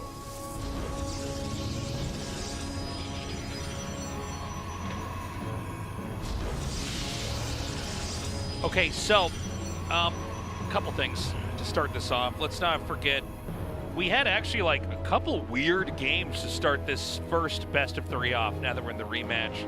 I don't know if we're going to have any of those ideas recycled into this series at all, but there's a chance they're both going to have to lean back in a more, you know, standard styles here, depending on how many tricks they got up each other's sleeves. Well, Up their sleeves, not each other's sleeves. That'd be crazy if they had tricks up each other's sleeves. Well, that's what RagnaroK had tonight. Yeah, so had hatcheries up your sleeves. Yeah. Right in your natural, you didn't even know. Oh, that was hilarious.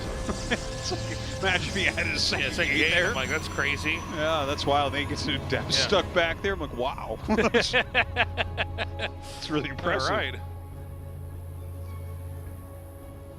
But yeah, I think that we're still going to see some pretty aggressive, somewhat all-in play here from Hero. I can't imagine him just going into like a splash-heavy macro game. Yeah, I mean, let's see.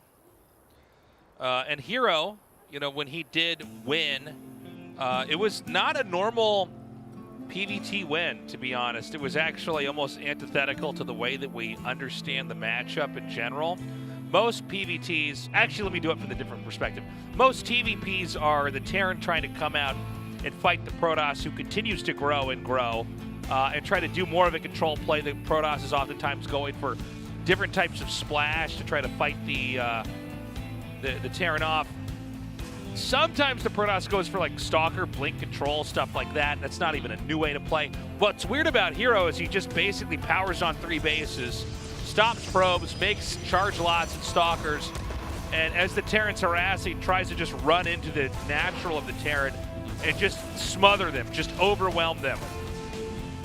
Well, it's worked out for him today, but yeah, it's not a great long-term plan playing like that. Now, a decent scout there from Cure.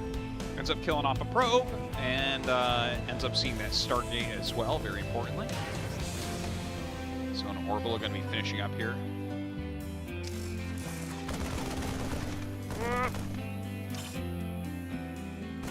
You think he's going to get away? Oh, Yeah. Oh, that's too bad. I thought that. He should have recalled that. He should. He just shimmies down the side of the plateau. So we've got that Oracle inbound here, and we have a Viking as well here for Cure.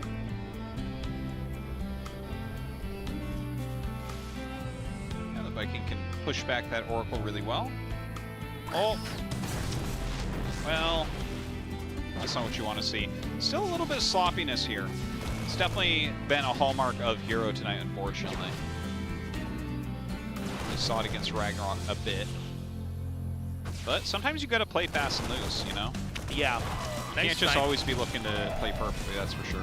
Nice tag on the Widow Mine. I He like does that, have enough time yeah. to try to pull it away, but I guess he just wants to try to push it back. Oh, and there's another one. This Blaze!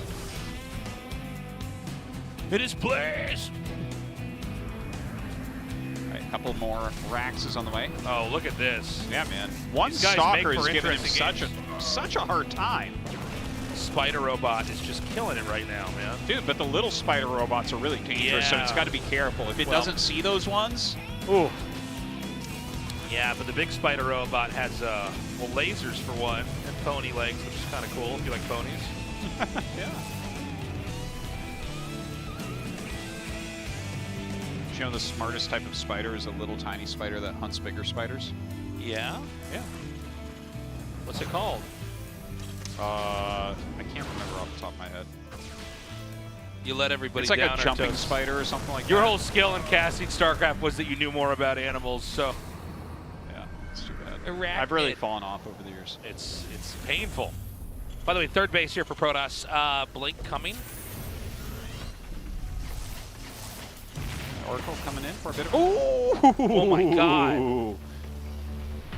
That mine was wearing an SCV as a hat. I guess so, in a way. Or maybe the SCV is wearing that mine as shoes. Matters your perspective, Yeah, am I that's right? true. It's really all about perspective when you think about it. We have Blink on the way. Some more gates. Forge coming up. Hero staying really active with these Oracles. I think he's doing quite a good job. Up a good 12 workers right now. Of course, we're going to see Cure's army really scale up very nicely here. Now let's see if we have it once more with that playstyle from here that we had in the earlier series, because he did go for 3 Oracles before, and it looks like he might want to set up for this, but I feel like in theory this shouldn't be a way Protoss can win over and over again, right? It's a weird approach. Yeah. And sometimes that's the best way to absolutely win a game against an experienced player. Yeah. Because it's outside their wheelhouse, it's not part of their expertise to deal with, but it does seem to be antithetical to the way that we'd understand the game. So if we do have a play like this, it's going to be shortly here. Hero coming across the map with a lot of just basic units, charge lots, stalkers, some sentries, and just trying to walk right over the natural. Just stampede through. Yeah, now Cure is coming forward. He is up about 20 army supply, and don't forget a big chunk of the army supply are these 3 Oracles for Hero. Oh, no. Okay, only loses 1, does recall the other 2. And Cure actually just turns around with his main army here. I don't think he can really attack right now anyways. Charge is coming, a proxied gateway, which is at the very 12 o'clock spot. This is going to be a launching pad for attacks down the road. But, you know, we've talked about how, like, if both sides are attacking each other, that means somebody's wrong. Because, like, that can't be the way that it's going. It's like, actually, you both should be trying to end the game now. No.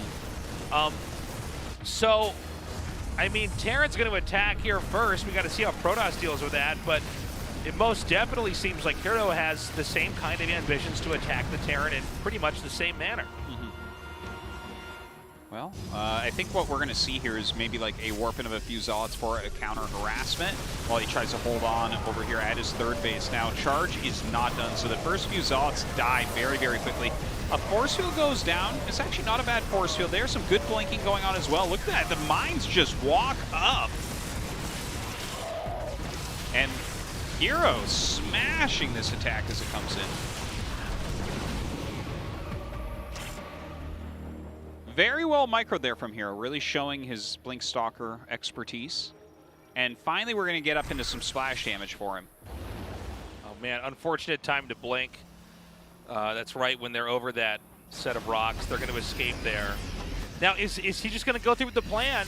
This seems to be the way that Hero likes to play the matchup. Kind of caught off guard before he can really set up the proper flank, and now the Zealots aren't there. Yeah, honestly, I don't want to see him do this. Like, look, he's getting a second Robo and a support bay. Don't throw units away. Keep your army together so that the splash that joins up has enough tankiness with it, enough damage with it to make a difference. Whereas if he attacks in here and Cure traits favorably, you're going to be making disruptors and, you know, hoping for a lucky shot at that point. Well, I mean, he warped in more Zealots right when you were saying that, so it seems like he's intent on still trying to do this. I'm okay with like a little bit of poking. I think that was a good move right there. Keep in mind that there's no third base for Terran, and there's a fourth base for Protoss that's almost done. All right. Probably should have waited for the Oracle to tag down some of those mines. Now it's going to be tough for these Zealots to really not be pursued. Oh! Let's end up getting a connection right there. Suddenly, the army here for Hero is very, very small. Does have a couple Colossus coming out. You know, with the Colossus, if he backs up to shield batteries, he can probably just hold on. That new base doesn't look like it has any at it yet. So that could be problematic if Cure actually finds it, but looks like he walks the other way. Checking that location. Okay, no base there. Scan goes down. Let's see if Cure can actually make something happen here. Yeah, it looks like he's going to try to force a fight, but this almost seems like one of these far gone moments where, like, if this had happened minutes ago, perhaps. But look, if he had made a beeline to that as he was chasing Stalkers back, I think there's good potential to knock out the Nexus, but he checked the other location and then he scanned there, so, you know, maybe a little bit of unluck there, whatever you may call it. But he backs up, which is, you know, that's the important part, is to not waste your army here. He takes a nice engagement there, good concave. Colossi start to lead, though. Looking for those hits. yeah, and at this point in time, it's kind of weird because Cure's been trying to break out. Right now, it looks like it's actually Cure on the defense here. In fact, it seems like Cure is so not confident, he's pulling the command center over here to the other side. But you can't really do anything against these Colossi. In fact, the Colossi are leading. Yeah, well, he is trying to really get maximum damage there. Blink forward, so a lot of damage going out, but the Zealots charging in help out so much here. This is over. There's no way. None of these Colossi can be picked that easily. I guess this orange one might get killed, but just a drive-by hitting that mine over there. I had no idea that was there a second ago. A very red Colossi there in the center. Man, you know, Hero's got a very cool kind of control play. It almost kind of looks like the way you'd see a StarCraft 1 PvT. Oh? You know what I mean? Where it's like he's just going to wait for the right moment to attack and then run back. But it's the Protoss being active on the Terran, which is a little bit different than what we see in StarCraft 2 PvT right now, where usually the Protoss is passive and trying to brace for the harass. Yeah, we have seen that style quite a bit, but Hero, he does stay in your face, no doubt. Continuing to macro up here, has that fourth up and mining. It's so good. Disruptor's coming. It's so good to have Hero back in action here too. He's such a welcome addition. Oh, for sure. He makes GSL better, no doubt. 2 more Colossi. That's 5 Colossus tasteless. God, not even Ryung would hold on here, I think.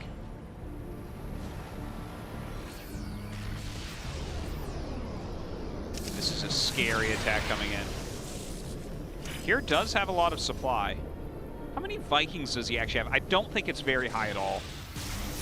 And that's really what he needs a lot of right now. I think we're so far away from him having enough Vikings as well.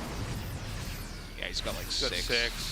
And I only see 4 that are with that group. Okay, there are the other 2. And with Disruptors coming out, it's going to get harder and harder. Cure staying safe, though, staying in the back. Keeping little concaves. Disruptors are, again, another great unit in situations like this, because you can just obliterate small positions And it really forces the Terran to pretty much keep their screen over this the entire time. And look at this, he basically has an ability rotation here. Yeah. Where he's like, all right, Disruptors, now Stalkers. Yeah, maybe poke with the Colossi. Yeah. Maybe a little attack move. Yeah, here's the Colossi poke. Yep. Everything comes in. Okay, let's fight. Great EMP comes out. Very good concave as well. The Vikings targeting what they can. There's some very low Colossus right now. He really needs to knock those out, but everything is dying right now for Hero. Yeah, I thought it was over a little bit ago, but I think it is over now. GG. Hero keeps on keeping on. Yeah, yeah. Did a good job there getting those Colossus out. Kept the pressure on. I still think there was a slight window there for Kier. Maybe he should have utilized Scan a little bit quicker to identify where he needed to go, but when there was the transition into Colossus, Hero actually lost a lot of Zealots and Stalkers right before that, and I think that that was an error on his part. It's good to keep pressure on, but to waste units during the transition, definitely not the right way to do it. And yeah, I think Kier might have been able to knock out the fourth there if he had gone to the right one, but he guessed a different one. It wasn't there. And by the time he was ready, there was another Warping round and 2 Colossus. It just seems like, you know, the more games we have with these two, the better of a grasp that Hero has on the matchup. And Hero plays very differently, but Hero has, you know, been one of the top 4, top 5 Protosses consistently in Korea, and I'd say even at times the world. And to be honest with you, like, he does have his own handle, and now that he's back, it's like he's forcing all these Terrans to kind of adapt to him, where I think a lot of people thought he would have to be adapting to those Terrans. It's been very cool to see. Oh, guys, game 2, 2022 let's go. GSL Season 1.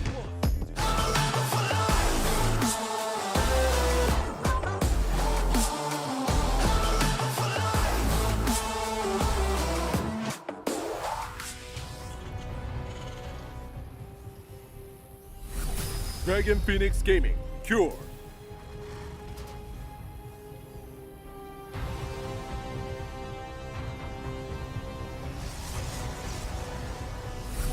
Dragon Phoenix Gaming, Hero.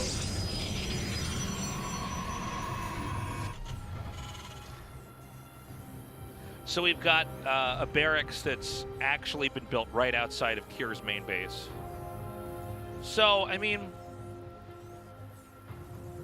this is a lot of times engineered for when the Protoss scouts to make it look like there's a threat that really isn't that much of a threat on the map. Yeah. It'll probably be a Reaper from here. Yeah, yeah. And it might not actually end up doing very much for Kier because Hero hasn't been scouting consistently. You know, he has builds where he's just like kind of foregoing it. But we'll see about that in a moment. That could be scary to play against if you're one of these players that tries to set up a lot of tricks visually for when they scout you, because that can actually go hand in hand with something you might want to try later on, and then they just don't scout. Also, I don't know about you, like, but I've always found he's not scouting and he's making a Zealot. So I've always found the players that like don't scout at all to be the scariest. Really? Yeah. These guys that are so good, they have their entire build mapped out so well that they'll like check you way later on and not with the worker. They're like, no, I don't actually care about what you do. And you're like, what? But there's so many things I can do. It's like, I actually do not care. Yeah, I do not. No, I see what you're saying. I see what you're saying. Like, to have that type of faith within whatever your predetermined build order is there's definitely something to it. A little bit of grass dancing going on. Oh! Bounces him right out of there. Reaper gonna go up and scout this Nexus. Of course, you'll be able to see that Stargate. He goes up. Gotta work on that Nexus.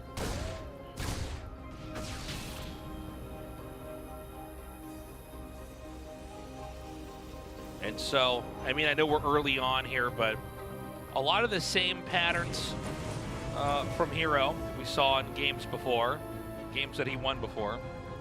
Yeah, he's been digging the 3 Oracle play. He's actually done fantastically with them as well, honestly. He really seems to have brought this style that I thought initially might be kind of a one-off. You know, everybody can have a couple play styles like that where it's like, this looks weird, but I kind of know how to handle this. And other people aren't doing it, so I'm almost benefiting from how obtuse this is.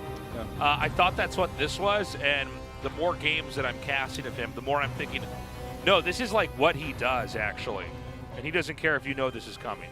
Yeah, It feels like there's a ceiling to it, though, if his opponent's playing correctly.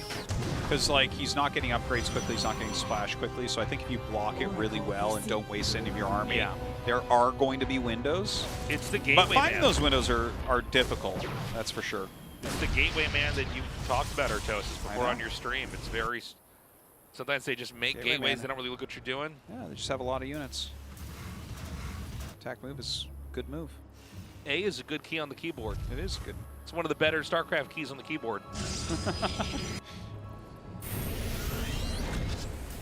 Right, Oracle flying in.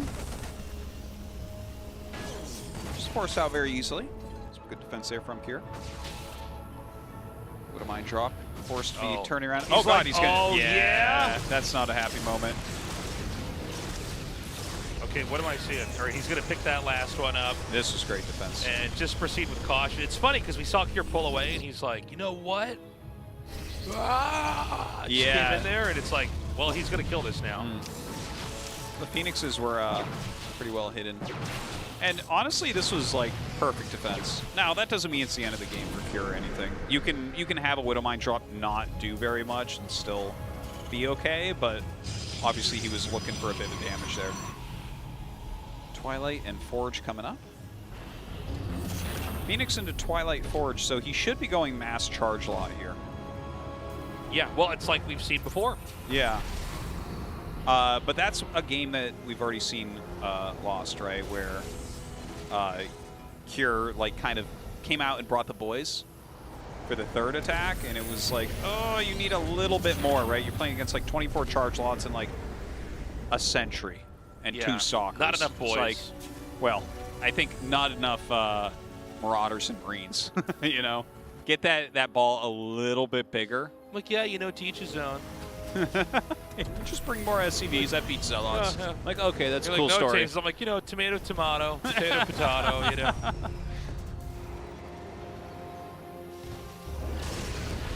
Well, a lot of value getting earned here with these Phoenixes. I mean, they get in there and basically leave unscathed. Yeah, good harassment. 6 SCVs going down. That's 6 less to fight him with later, huh? Yeah. That's the whole plan, is you just got to keep picking off SCVs until they can't pull anymore to attack you with. Oh, yeah, dives on the Raven. I think that's actually a very good move because the armor shred's so powerful against Zealots. Yeah, that's actually a huge pick because that suddenly wipes out a lot of other options they might have had. Okay, he's going to get 1. I really do want to see, though, Kier like identify what's going on here and not try to do that same attack again.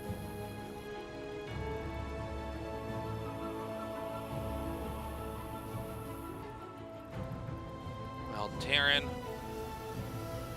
still waiting for Stim to finish along with combat shields and attack. And just going to go ahead and chase that away.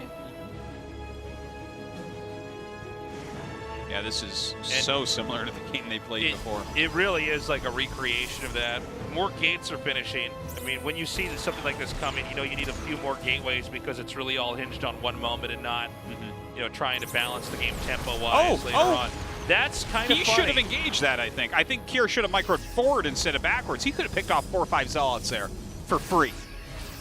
Like, yeah, the Cyclones were going to tank up in front. I think that was like an automatic thing you do as Terran. That's what he was looking for, by the way, was the Widow Mines. Getting the medevacs as well is also handy. Yeah. Definitely worthwhile. We've got another gateway that's positioned out here at the top right. Nice tag goes down.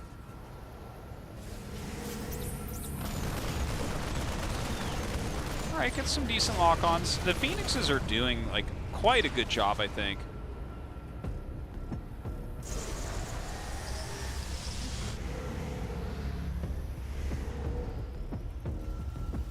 There it is, the boys. Some even holding Vespian gas. Oh, man. They do even more damage. They light that on fire and throw it. It's a Molotov. Okay, let's see if this works out for him this time.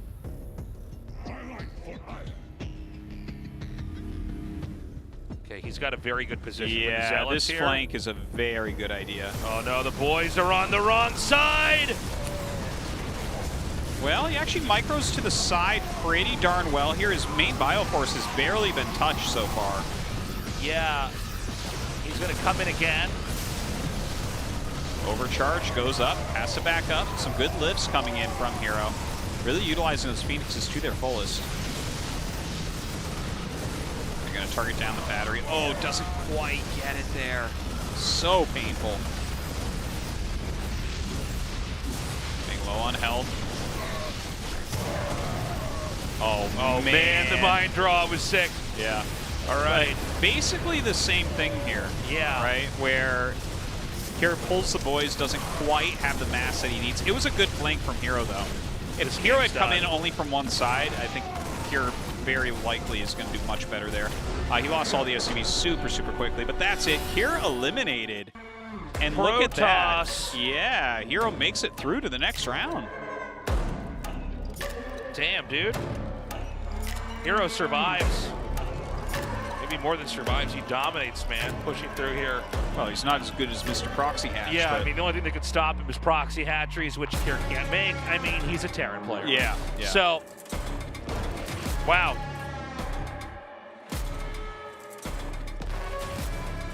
I mean, this is kind of cool to see Hero performing this well. Yeah. He's going to be in the round of 10 as we have a new format here at the GSL. Yeah, I think he's going to throw some wrenches in there, too. He is such a dangerous player. Some monkey wrenches.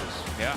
I could see him getting top 3 in his group and making it the round of 6. I think that's a real possibility. Little LED lights on the wrenches he's throwing into the gamer gears of this tournament. That also have high-powered fans to keep them cool. For when they get the wrenches in them, they have to stop them. That's when things heat up. Oh. All right, guys. Interview time. That means Andy time. Let's see. Are we ready? Yes, we are. Hero takes down Cure, and he's the last person to fill in the round of 10. Congratulations, Hero. Thank you. 자, GSL 첫 본선 진출 전역 이후에 So after your military service, this is the first time you're going to the main brackets. So contrary to the Super Tournament, you have not had much success in the GSL. So how do you feel today? Well, first of all, I've been waiting for GSL so much, and I went through the qualifiers. And having good results in the round 20, I feel really great. Hero, you've been showing a lot of aggression today in your plays. And it feels like even when you're at a disadvantage, you go for the aggression. And it's really amazing to see, and makes me question sometimes. Honestly, 5 years ago, I used to do that. But now I don't think I have a really good micro. It's not that good anymore. But I think, habitually, I think it keeps coming out on my in my games. And your Oracle play has been fantastic today. In Glittering Ashes, the 3 Oracles did a phenomenal job to get you the win. And in Hardwire also. And it feels like Sky Toss, they're kind of diminishing right now. And today, looking at your games, it doesn't feel like that had a lot of impact on you. So what do you think about that? Well, I really don't care about the nerfs. When I went for the Sky Toss today, my condition was good, and it felt like in game, the nerf didn't really hinder me that much. Yes, usually don't really defend against the Widow Mines that well, but today it has been fantastic.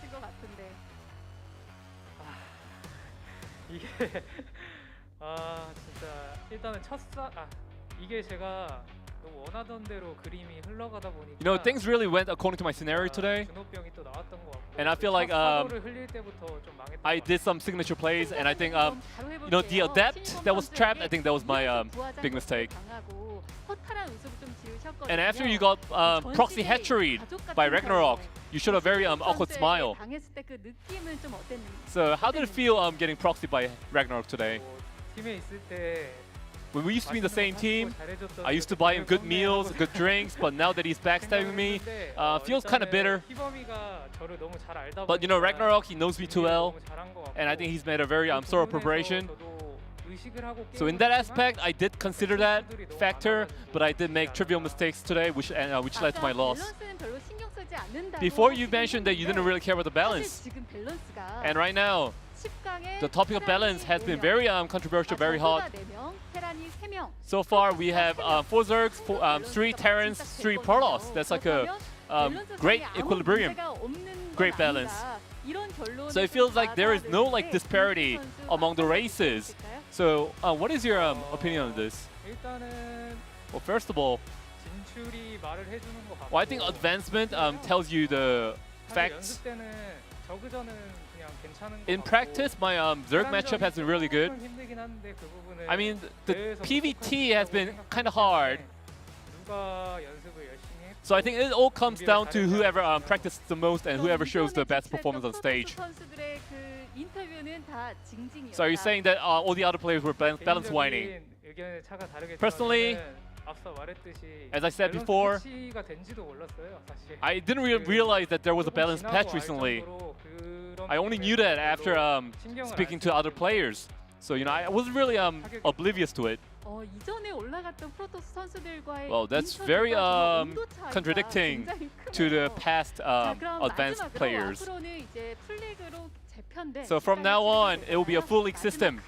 So before we wrap up this, what do you want to say? 요새 연습 때 경기가 그렇게 잘 되진 않아서 In practice these days, it hasn't been really good. 올라가게 돼서 너무 But today, I'm really happy to have moved on. 10강은 좀 더 열심히 In round of 10, I'm going to put more effort into it 탄력을 받아서 연습을 and try to 좋은 경기로 put more 보여드릴 motivation 테니까 and 많이 응원 impetus to win my next matches. 알겠습니다. 다시 한번 10강 진출 Once again, 축하드립니다. congratulations, 감사합니다. Hero. Thank you. 네, 이렇게 마지막 10강 진출자 Thank you, Andy. What a day. Kind of a fast GSL day. Yeah. I don't know. I think it was kind of wild. We had a lot of cheesy games, a lot of very aggressive games, a lot of games that actually looked similar, like that the Burning Rag games between those Kira and Hero. Here's your final results: a Zerg and a Protoss going forward. Yeah. And obviously, having Hero go forward gives us 3 Protoss in the round of 10, which is, I mean, that's enough. very, very nice. That's something if you're a Protoss fan or a player. I mean, we're getting close to that golden ratio. Yeah. So 3 Terrans, 3 Protoss, and 4 Zergs. Cool. Yeah, and it's not really the 10 you would expect, right?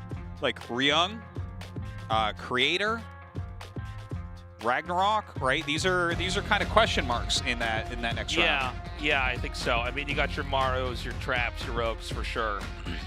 Dark, of course, as well. Is there any player you're specifically really excited to watch in this next round? Creator, for sure. Creator. Okay, yeah, no, he was fun. RagnaroK kind of piqued my interest tonight because he only proxy hatched. Well, he was up to something today, Yeah. and it worked out. But the question is, how is his tournament lifespan going to be? I think he still has a high chance to get knocked out. Oh, yeah, I definitely think But so as well. If he has something that he's planned out as well as, that proxy hatchery, that'd be cool. No GSL this Thursday, guys. Yeah.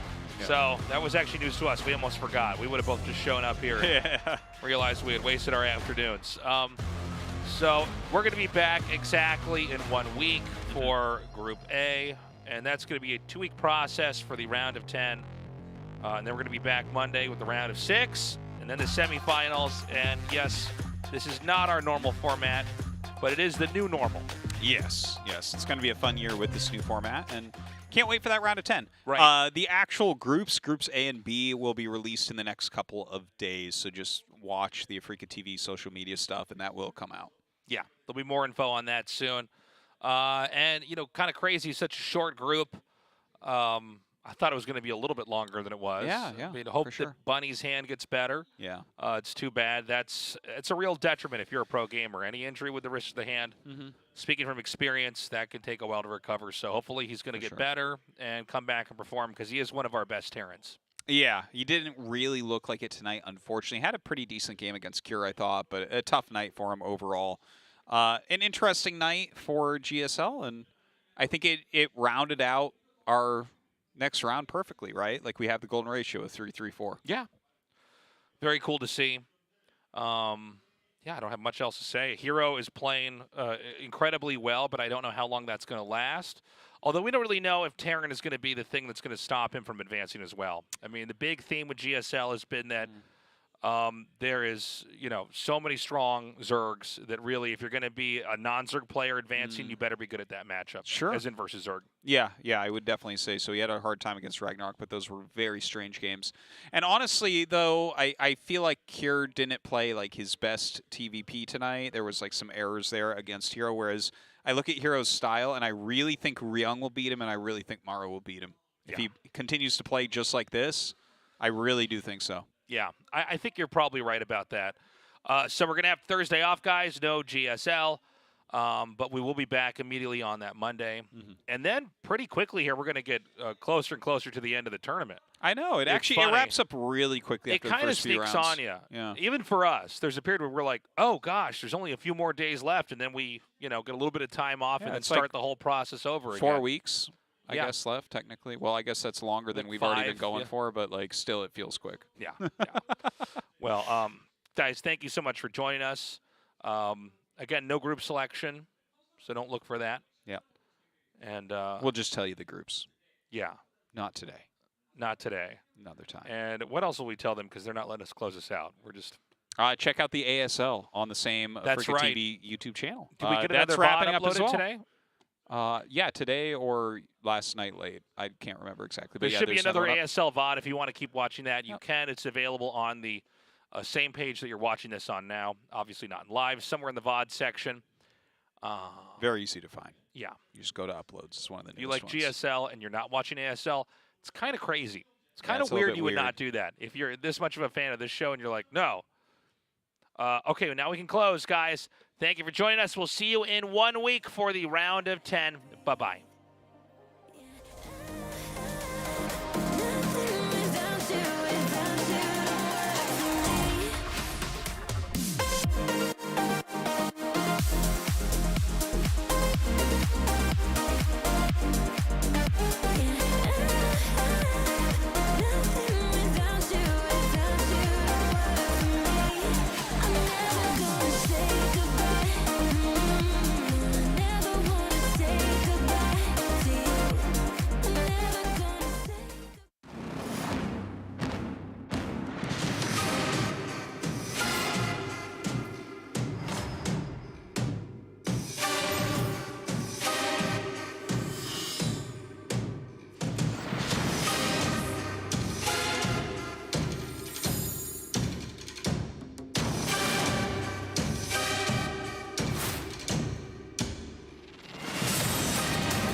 Minutes are riches of clock when I'm coming on. Profit is labor unpaid. Feeling infinite, I'm in it all summer long. Natural ways, casual fit. 5-pocket Levi's, Adidas for kicks. 3-pack of black tees, easy to hit. See me with her and they seem unconvinced. How do you do that? Well, it's all in the hips. I take my time for feeling finesse. She feel alive, she don't wanna feel less. We stand in line, she rubbing my neck. I don't like lines cause I wanna be next. Even on a minimum, I innovate. I can fit a lot in a long day.